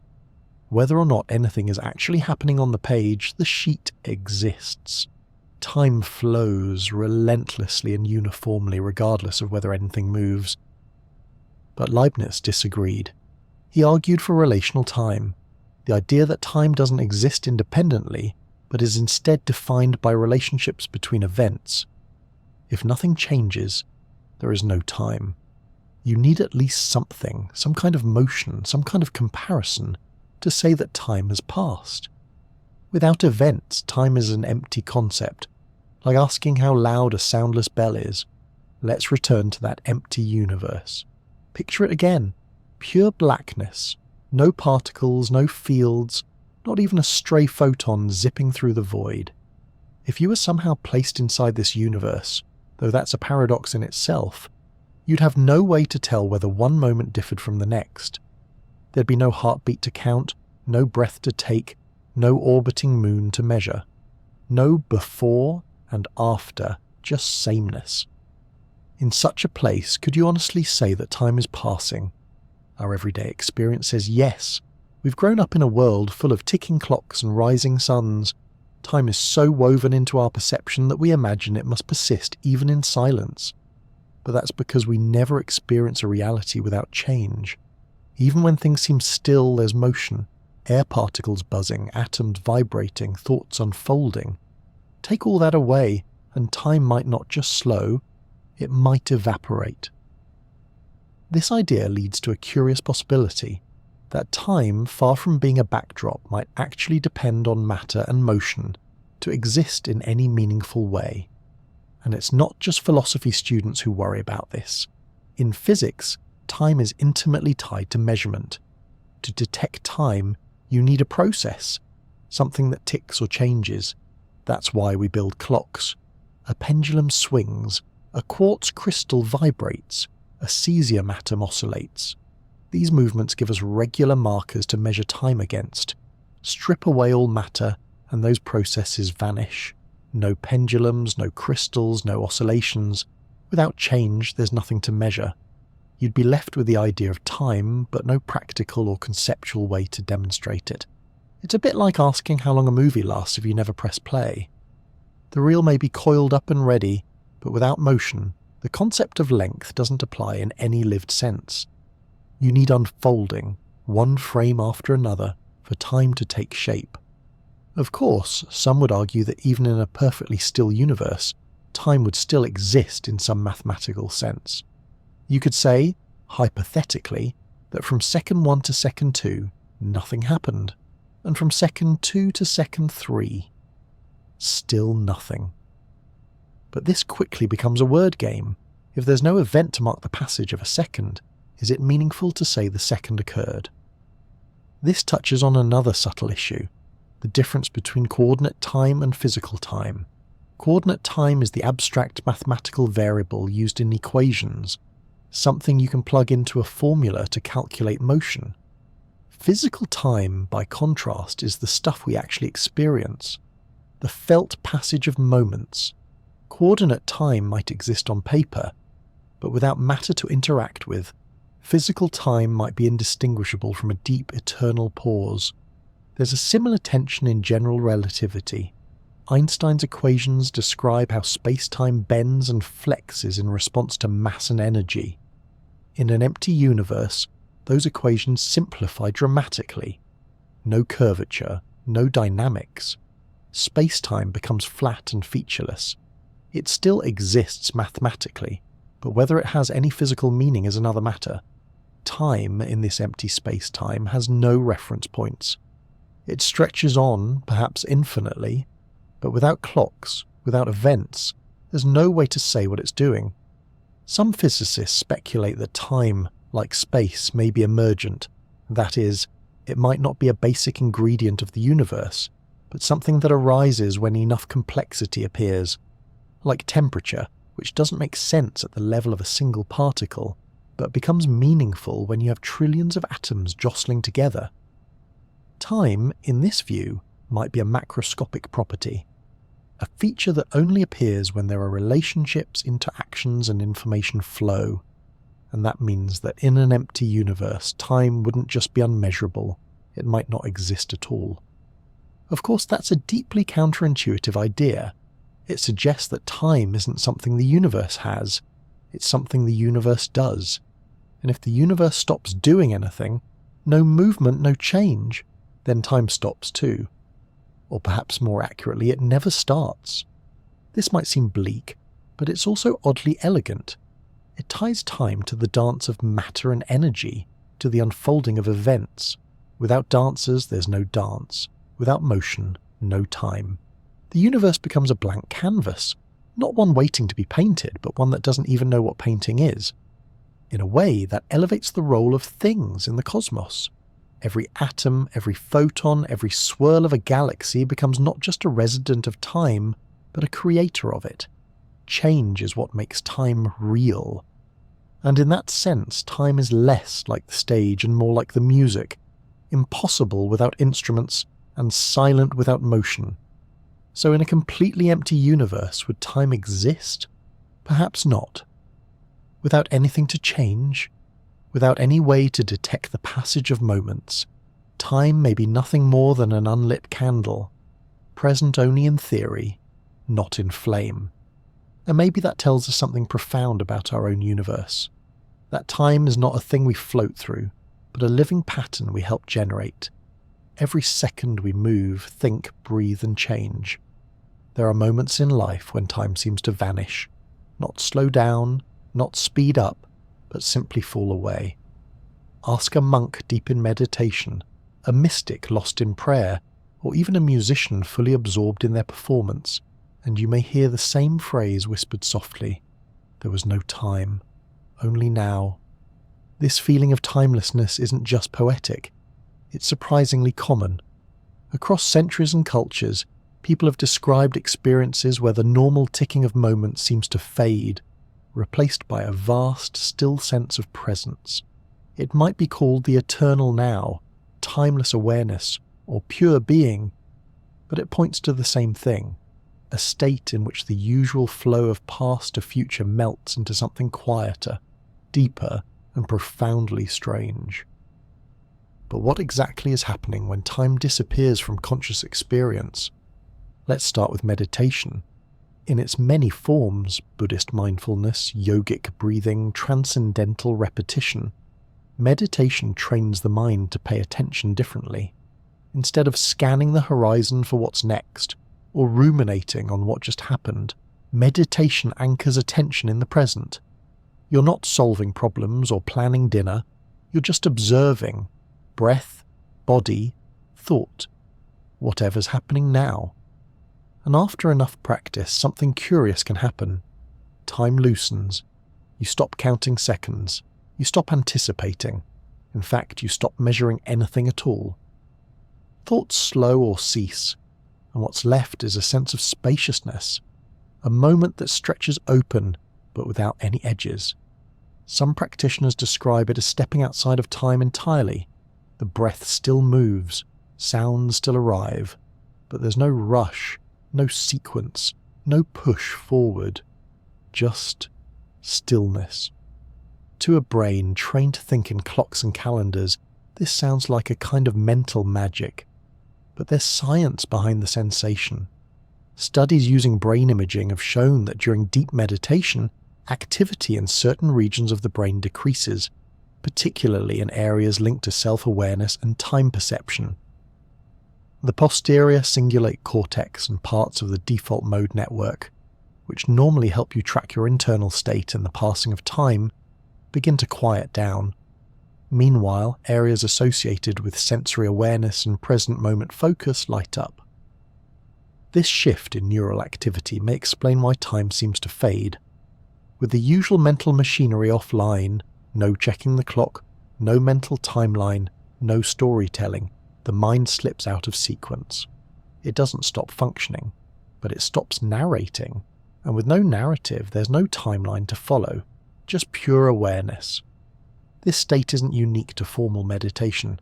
It can arise in moments of awe or flow, watching a sunset, swimming beneath stars, standing atop a mountain in perfect silence. Time, normally the background hum of life, goes silent. You don't know how long you've been standing there. you don't care, there's only this. From a neuroscientific perspective, this may be the result of reduced temporal binding. Our brains are constantly stitching together sensory input into a coherent story. What happened first? What came next? But when the pace slows, or the inputs become too minimal or repetitive, this binding process breaks down.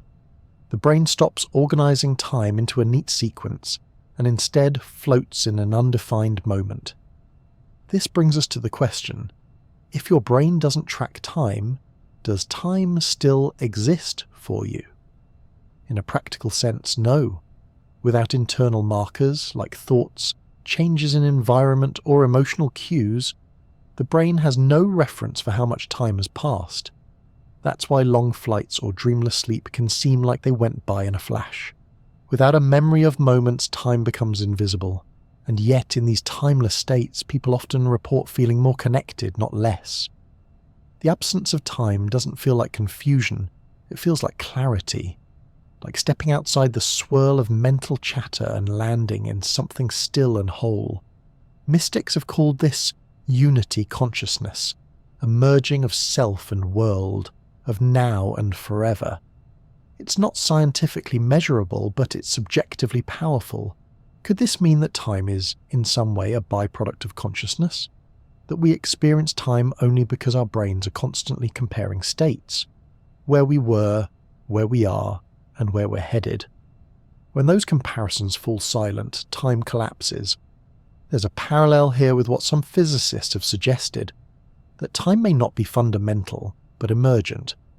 Just as temperature arises from the movement of atoms, perhaps time arises from the changing configurations of awareness. The more change we track, the more time we perceive, the less change, the less time. And in the extreme, complete stillness, there is no perception of time at all. This also sheds light on how different cultures interpret time. In many Western traditions, time is linear, a straight path from beginning to end. But in some Eastern philosophies, time is cyclical or even illusory.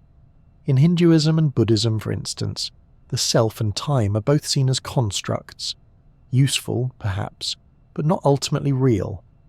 The goal of spiritual practice is often to transcend them, to awaken to a deeper, timeless reality beneath the illusion of passing moments. And it's not just ancient wisdom.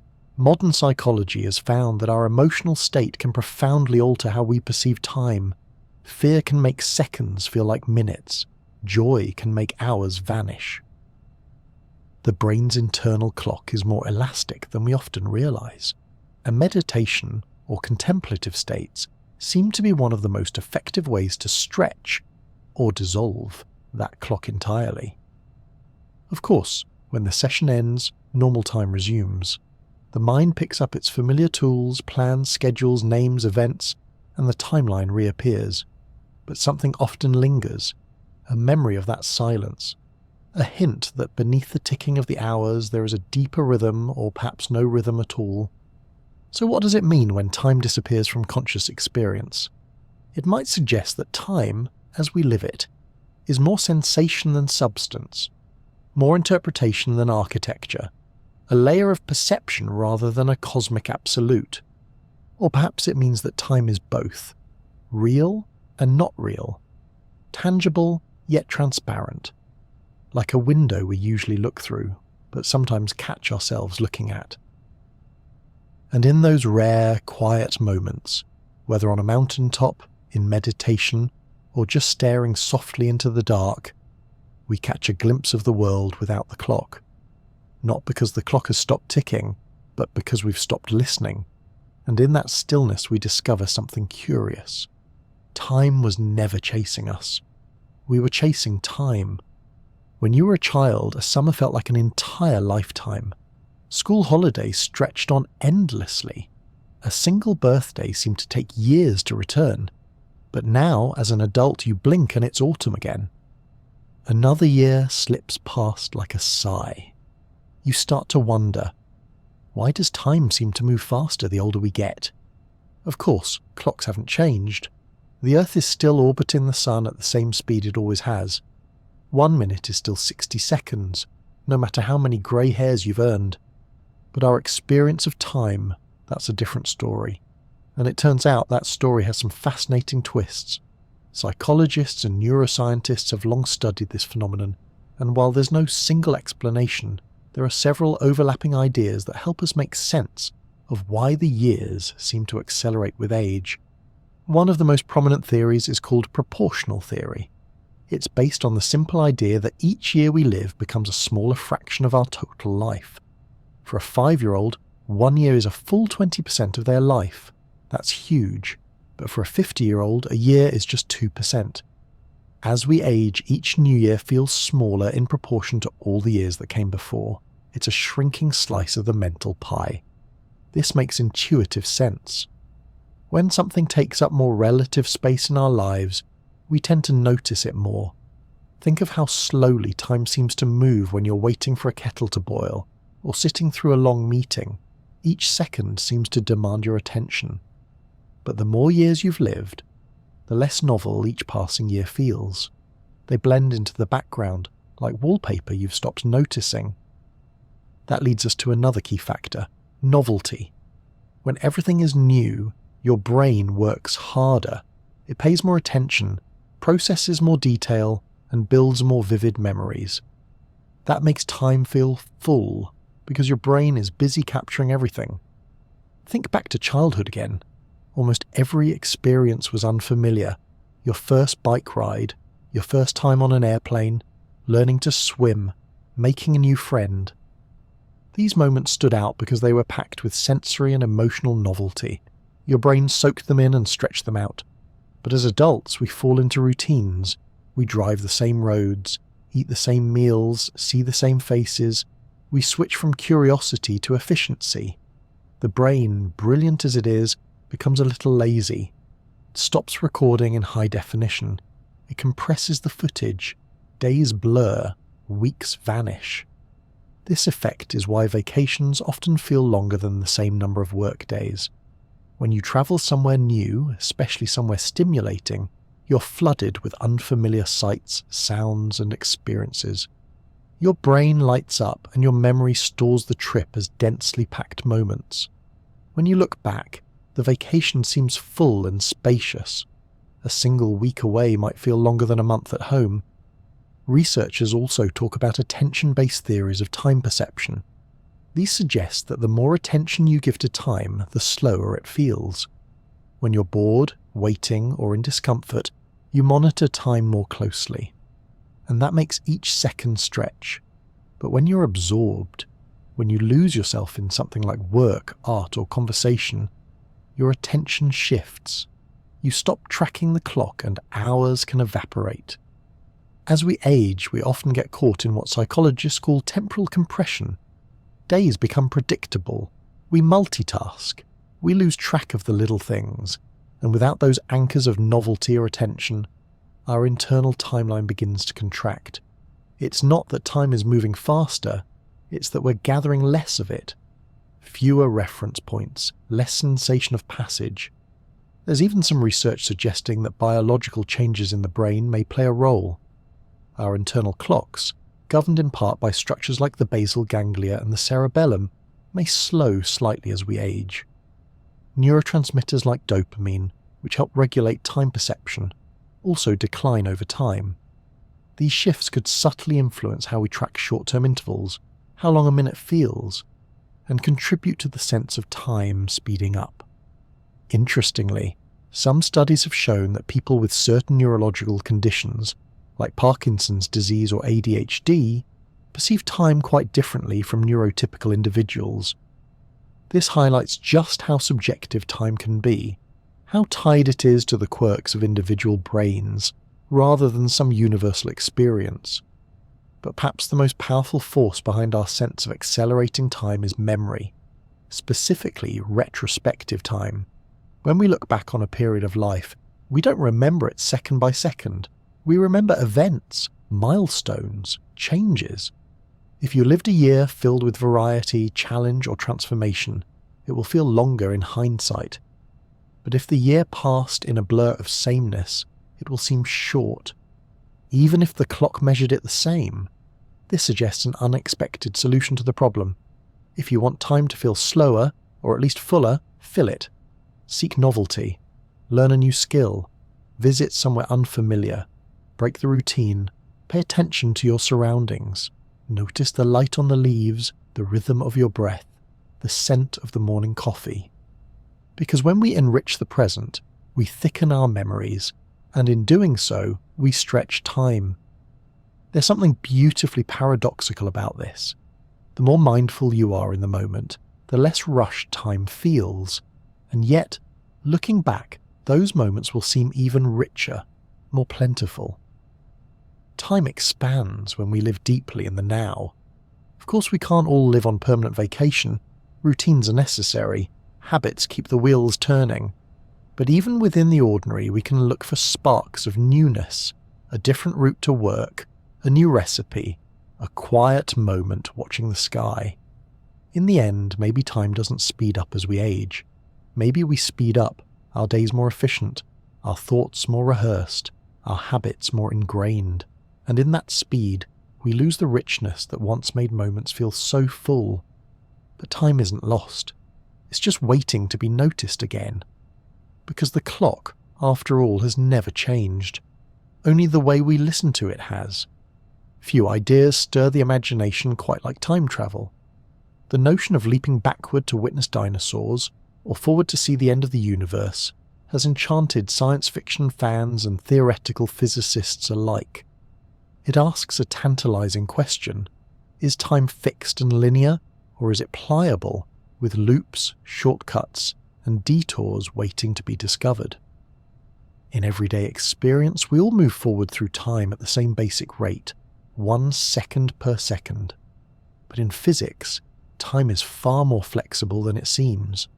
According to Einstein's theory of relativity, time can stretch and squeeze depending on gravity and speed. Near a black hole, for instance, time slows dramatically. A person orbiting close to one might experience mere hours while years pass elsewhere. That's already a kind of time travel to the future. But what about going backward? One of the most popular concepts for theoretical time travel involves wormholes. These are hypothetical tunnels through space-time, shortcuts that could, in theory, connect distant regions of the universe, or even different points in time. Imagine folding a piece of paper so 2 points touch, then poking a hole through them. That's the basic idea. General relativity allows for the existence of wormholes, though no evidence has confirmed them. More importantly, most wormhole models require something exotic to keep them open, like negative energy or exotic matter, which we don't know how to create or stabilize. Then there are cosmic strings, theoretical one-dimensional defects in spacetime left over from the early universe. If two of these strings passed close to each other at near-light speeds, some physicists have suggested they might warp spacetime enough to allow closed time-like curves, a kind of loop through time. Again, this is speculative, but it shows that general relativity is more permissive than everyday logic when it comes to time. Enter the closed time-like curve, or CTC. This is a solution to Einstein's equations that permits an object to return to its own past. In geometry terms, the object traces a loop in space-time and ends up where and when it started. Mathematically it works. Physically, that's trickier. Because here's the catch. Paradoxes. The most famous is the grandfather paradox. If you travelled back in time and prevented your grandfather from meeting your grandmother, you would never be born. But if you were never born, you couldn't go back in time to stop them. It's a loop that breaks itself. Many versions of this paradox exist. Destroying a time machine before it's built, handing Shakespeare the manuscript of Hamlet, or stepping on a butterfly that changes the course of evolution. To address this, physicists have proposed some clever solutions. One is the many worlds interpretation. In this view, every possible outcome of a quantum event actually occurs in a branching multiverse. So if you go back in time and make a change, you're not altering your timeline, you're creating a new one. Your original past remains intact, and the paradox disappears into parallel realities. This preserves logical consistency, but creates an infinite forest of timelines. Another possibility is the Novikov self-consistency principle. It suggests that time is more robust than we think. You can travel to the past, but whatever you do was always part of history. No matter how hard you try, you cannot create a paradox. Events will conspire to prevent it. If you try to stop your grandparents from meeting, you'll fail, because your existence proves they succeeded. Free will might feel real, but in this model, the past is unchangeable. You can visit it, but you can't rewrite it. Some physicists are deeply skeptical of time travel for precisely these reasons. While the math allows for it, the consequences seem too strange. It also raises questions about causality, the fundamental idea that causes come before effects. Time travel threatens to flip that logic. What happens if the effect causes the cause? If information or matter loops endlessly with no origin? Imagine receiving a blueprint for a time machine from your future self. You build it, use it, and pass the blueprint to your past self.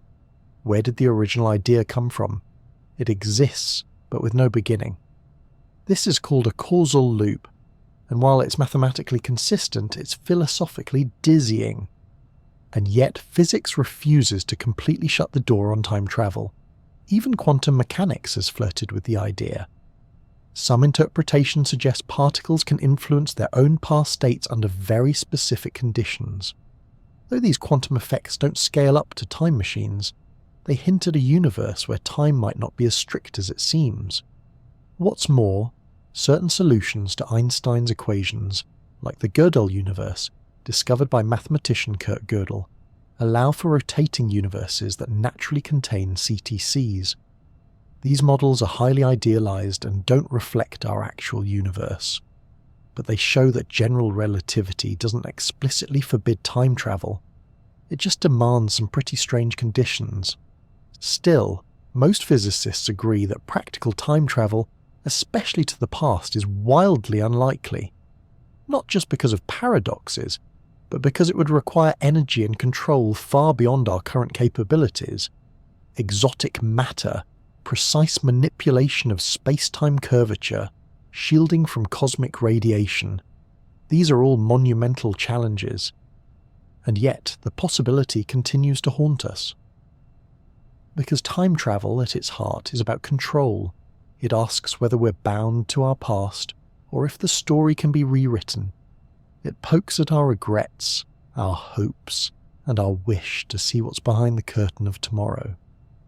But it also tells us something profound about time itself. The very fact that time travel raises such strange and contradictory consequences suggests that time isn't just a line on a calendar. It's something deeply woven into the structure of reality, something that might bend, twist, or even loop under the right conditions. And if time can bend, then perhaps it's not the rigid river we often imagine. Maybe it's more like a landscape, one we've only begun to map. A landscape with valleys and ridges, shortcuts and cliffs.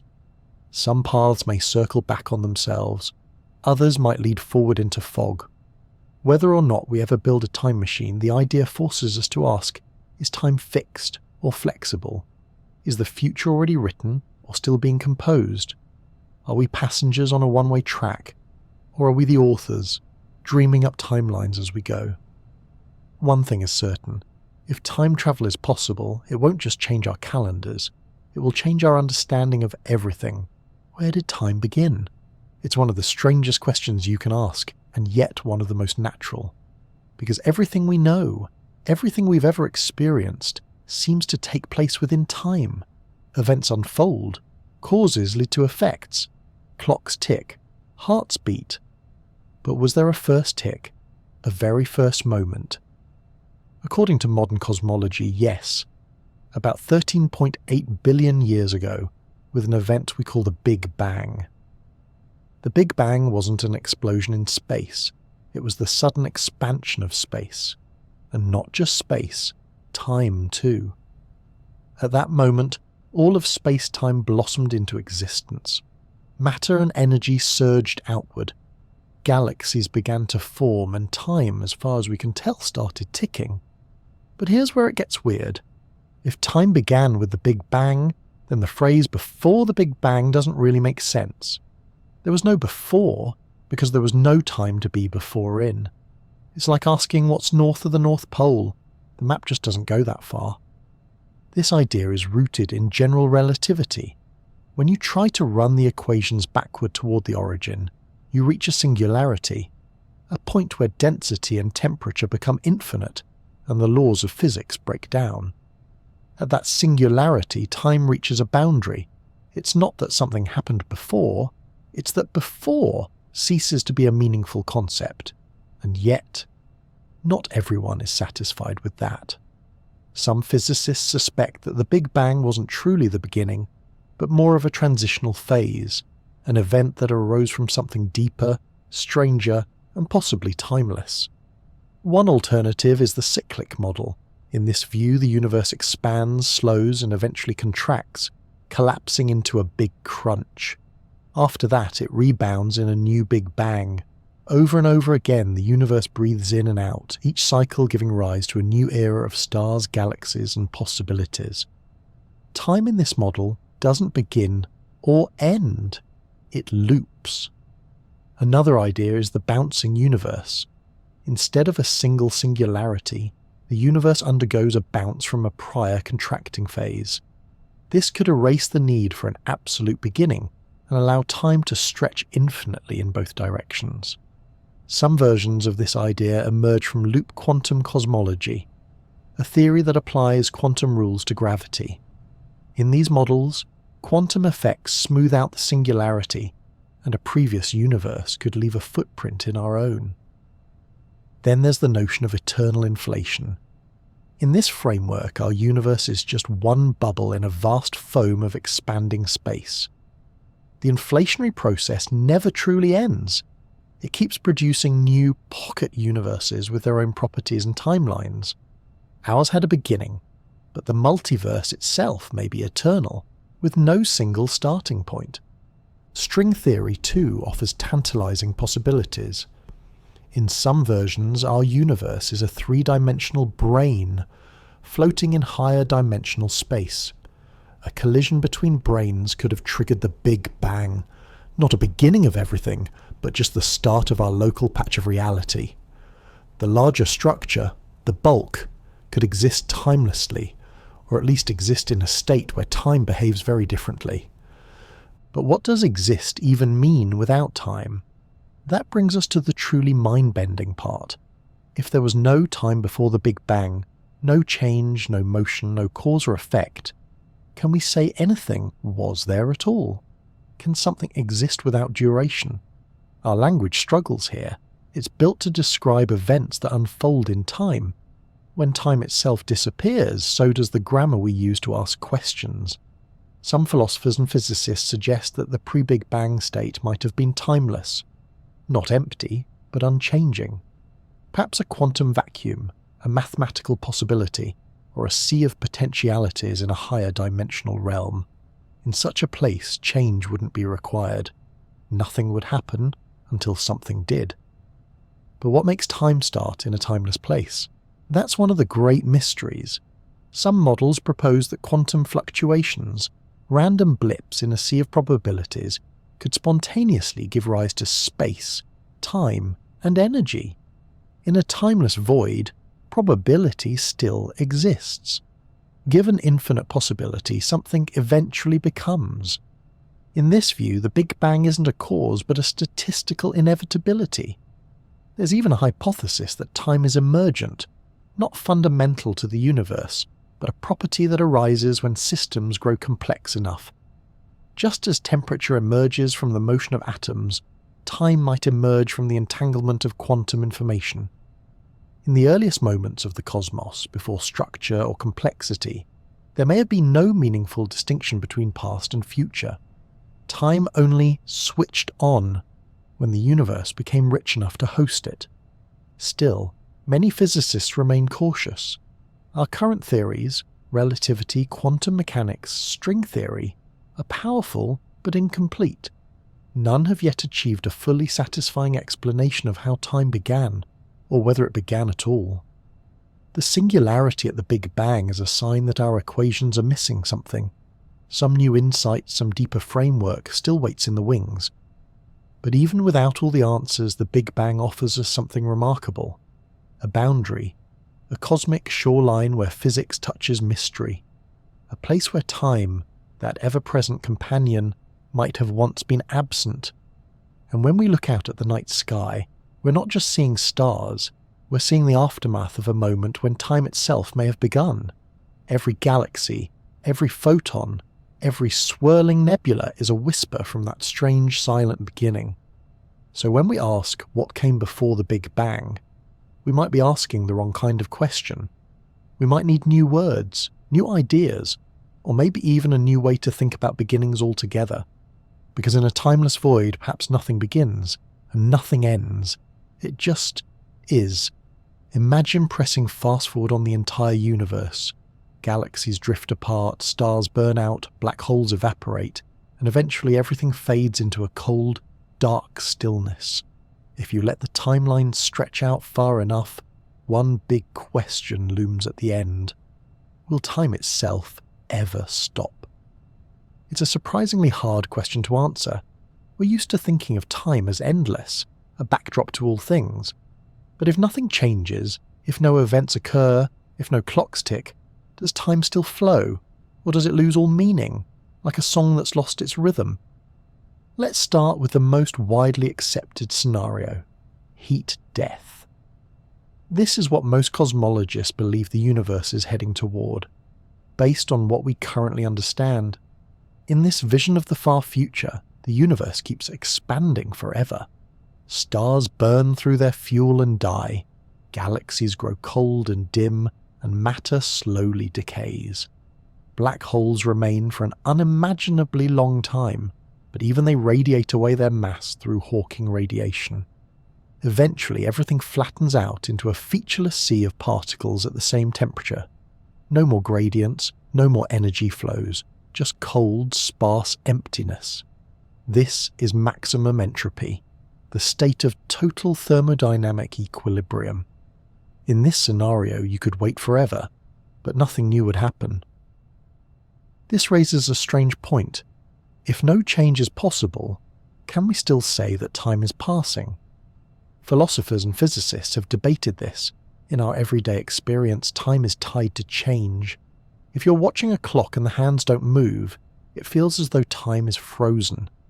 On a cosmic scale, if all processes stop, no movement, no decay, no thought, what's left to mark the passage of time? This leads to a provocative idea. Maybe time is change, and if everything settles into perfect stillness, perhaps time becomes meaningless. Not gone exactly, but hollow. A blank canvas no longer being painted on. But heat death isn't the only game in town. Another possible ending is the Big Rip. This depends on a mysterious force called dark energy, the thing that's accelerating the expansion of the universe. If dark energy becomes stronger over time, space could expand faster and faster until it tears everything apart. Galaxies would fly away from each other, then solar systems would unravel, then stars, then planets, then atoms, even the subatomic particles themselves. Time, in this scenario, ends not with a whisper, but a scream. But this raises a different kind of question. Is there still time during a Big Rip, even if the universe is coming undone? Or does the growing expansion stretch time itself until it breaks? It's not easy to answer, because the mathematics gets murky near the end. But the general sense is that time would keep going until it doesn't. The very fabric of space-time would disintegrate, and with it, any coherent notion of before and after. Then there's the Big Crunch, which was once the leading theory before we discovered the accelerating expansion. In this model, gravity eventually halts the outward rush of galaxies and pulls everything back inward. The universe contracts, heating up as it shrinks until all matter collapses into a singular point. In a Big Crunch, time might reverse in a sense. Entropy decreases as everything compresses. But it's also possible that this reversal is just a mirror image, not a literal rewinding. Some have proposed that if a new Big Bang follows, time might emerge again, but with no memory of what came before. And this brings us to cyclic models. What if the universe doesn't have a final end but repeats endlessly? Expansion, contraction, bounce, and birth, over and over again. In this case, time never truly ends, it just resets. But would that still be our time, or a new version with no causal link to the last? In some versions of string theory and loop quantum cosmology, the universe may bounce instead of break, sidestepping singularities and allowing for infinite cycles. Time, then, is eternal, but fragmented into epochs we'll never experience more than one of. Of course, there's a possibility that none of these scenarios is quite right. As we learn more about dark energy, quantum gravity, and the structure of the universe, new possibilities emerge. One strange idea is the emergent time hypothesis. This suggests that time isn't fundamental to the universe at all. It only emerges in certain contexts. Maybe it arose with complexity and consciousness, and might vanish again in a universe too simple or still. In this case, time would disappear not because something broke, but because the conditions needed to generate it no longer exist. It would be like temperature in a single atom. The concept doesn't apply. There's no collective movement, no heat, no time. So will time ever end? It depends on what time really is. If time is just change, then maybe. If time is a dimension built into the universe's geometry, then maybe not. It might persist even if everything else fades. If time is something we experience because we're alive and conscious, then perhaps its end is more personal than cosmic. Perhaps it ends with us. There's a certain poetry to the thought of a universe growing quiet. No more stars, no more motion, just silence stretched across eternity. A slow return to simplicity. And yet, even in that final quiet, the story of time would still echo, because everything that ever happened would still have happened. All the laughter, the light, the motion of galaxies and molecules, all the clocks, the kisses, the collapses and creations. Time, after all, isn't just about what lies ahead. It's also a record of what has been. Even if time ends, its memory may remain. Or perhaps somewhere in the deep darkness a new fluctuation will stir, a blip in the vacuum, a ripple in a sea of nothing. And from that ripple, bang, time begins again. Not an end, just a pause, and maybe, just maybe, another chance to ask the question. What is time really? Close your eyes and try to feel now. Not the word or the sound or the ticking moment between moments, but the actual now. Can you hold it? Or does it slide away as soon as you notice it? It's a strange thing, this present moment. We treat it as real, as the only real thing. But philosophers and physicists have been quietly suggesting for centuries now that the flow of time might be nothing more than a very convincing illusion. An elegant trick played on us by our own consciousness. Something we've mistaken for a fundamental feature of reality, when in fact, it might be us doing the flowing. Let's start with a few philosophical heavy hitters. Presentism is the idea that only the present exists. The past is gone, the future hasn't happened yet, and the now is the only ontological reality. It fits nicely with our intuition. After all, we remember the past, we imagine the future, but we live in the present. It feels like a knife edge slicing through a block of potential, a moving spotlight, casting shadows behind and glowing softly ahead. But then comes eternalism. This view says that past, present and future all exist equally. Time is not flowing at all. Instead, all moments are already laid out in a four-dimensional block, like a film reel or a loaf of space-time bread. You're not moving through time. Rather, your consciousness is simply located at a particular slice. Every breath you've ever taken, every laugh, every glance, they still exist somewhere in that block. You just aren't experiencing them now. A third view, called the growing block theory, attempts to split the difference. It says the past and present exist, but the future does not, yet. The block is growing, New slices are added as events occur. This view tries to preserve the sense of becoming, of newness entering the world, without denying the reality of the past. The future is open, the present is real, and the past is carved in cosmic stone. But here's where things start to unravel. If time truly flows, what does it flow in? You can say that a river flows because it moves through space and time, but if time itself is flowing, there must be some kind of meta-time for it to move through. A second, deeper time beneath time, but that just leads to more questions, more regressions, and more confusion. And so many physicists and philosophers have come to a bold conclusion. Time doesn't really flow, not in the way we think. The passage of time, the sensation that now is moving forward, is not something the universe does. It's something you do. This is sometimes called the illusion of becoming, the idea that change, movement, succession, they all depend on perception. What feels like a flowing river is really just your brain arranging snapshots into a story. Like a flip book made of neurons, each page is static, but together they give rise to motion. Think of a dream. When you dream, your brain creates an entire sequence of events, a timeline.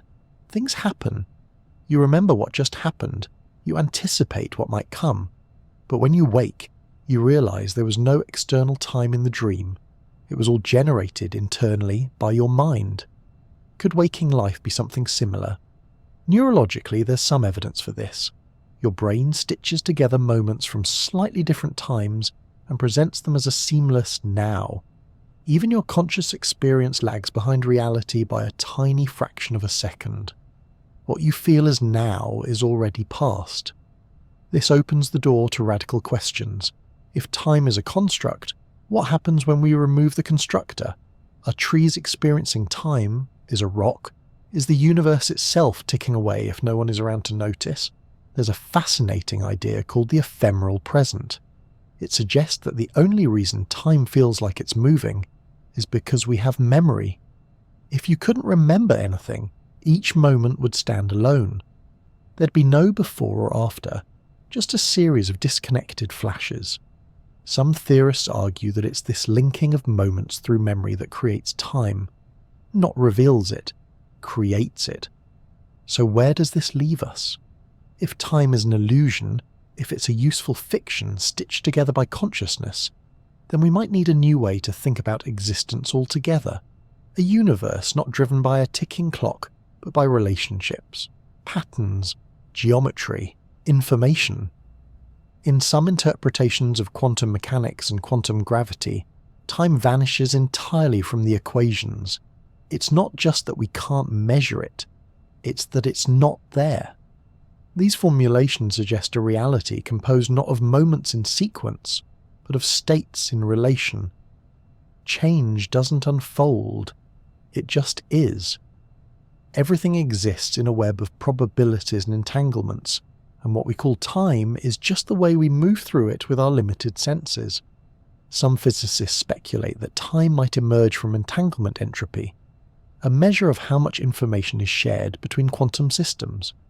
As entanglement increases, a sense of direction appears, a sense of before and after, but that direction may be a local effect, a regional phenomenon, not a property of the universe, but a consequence of the observer's position within it.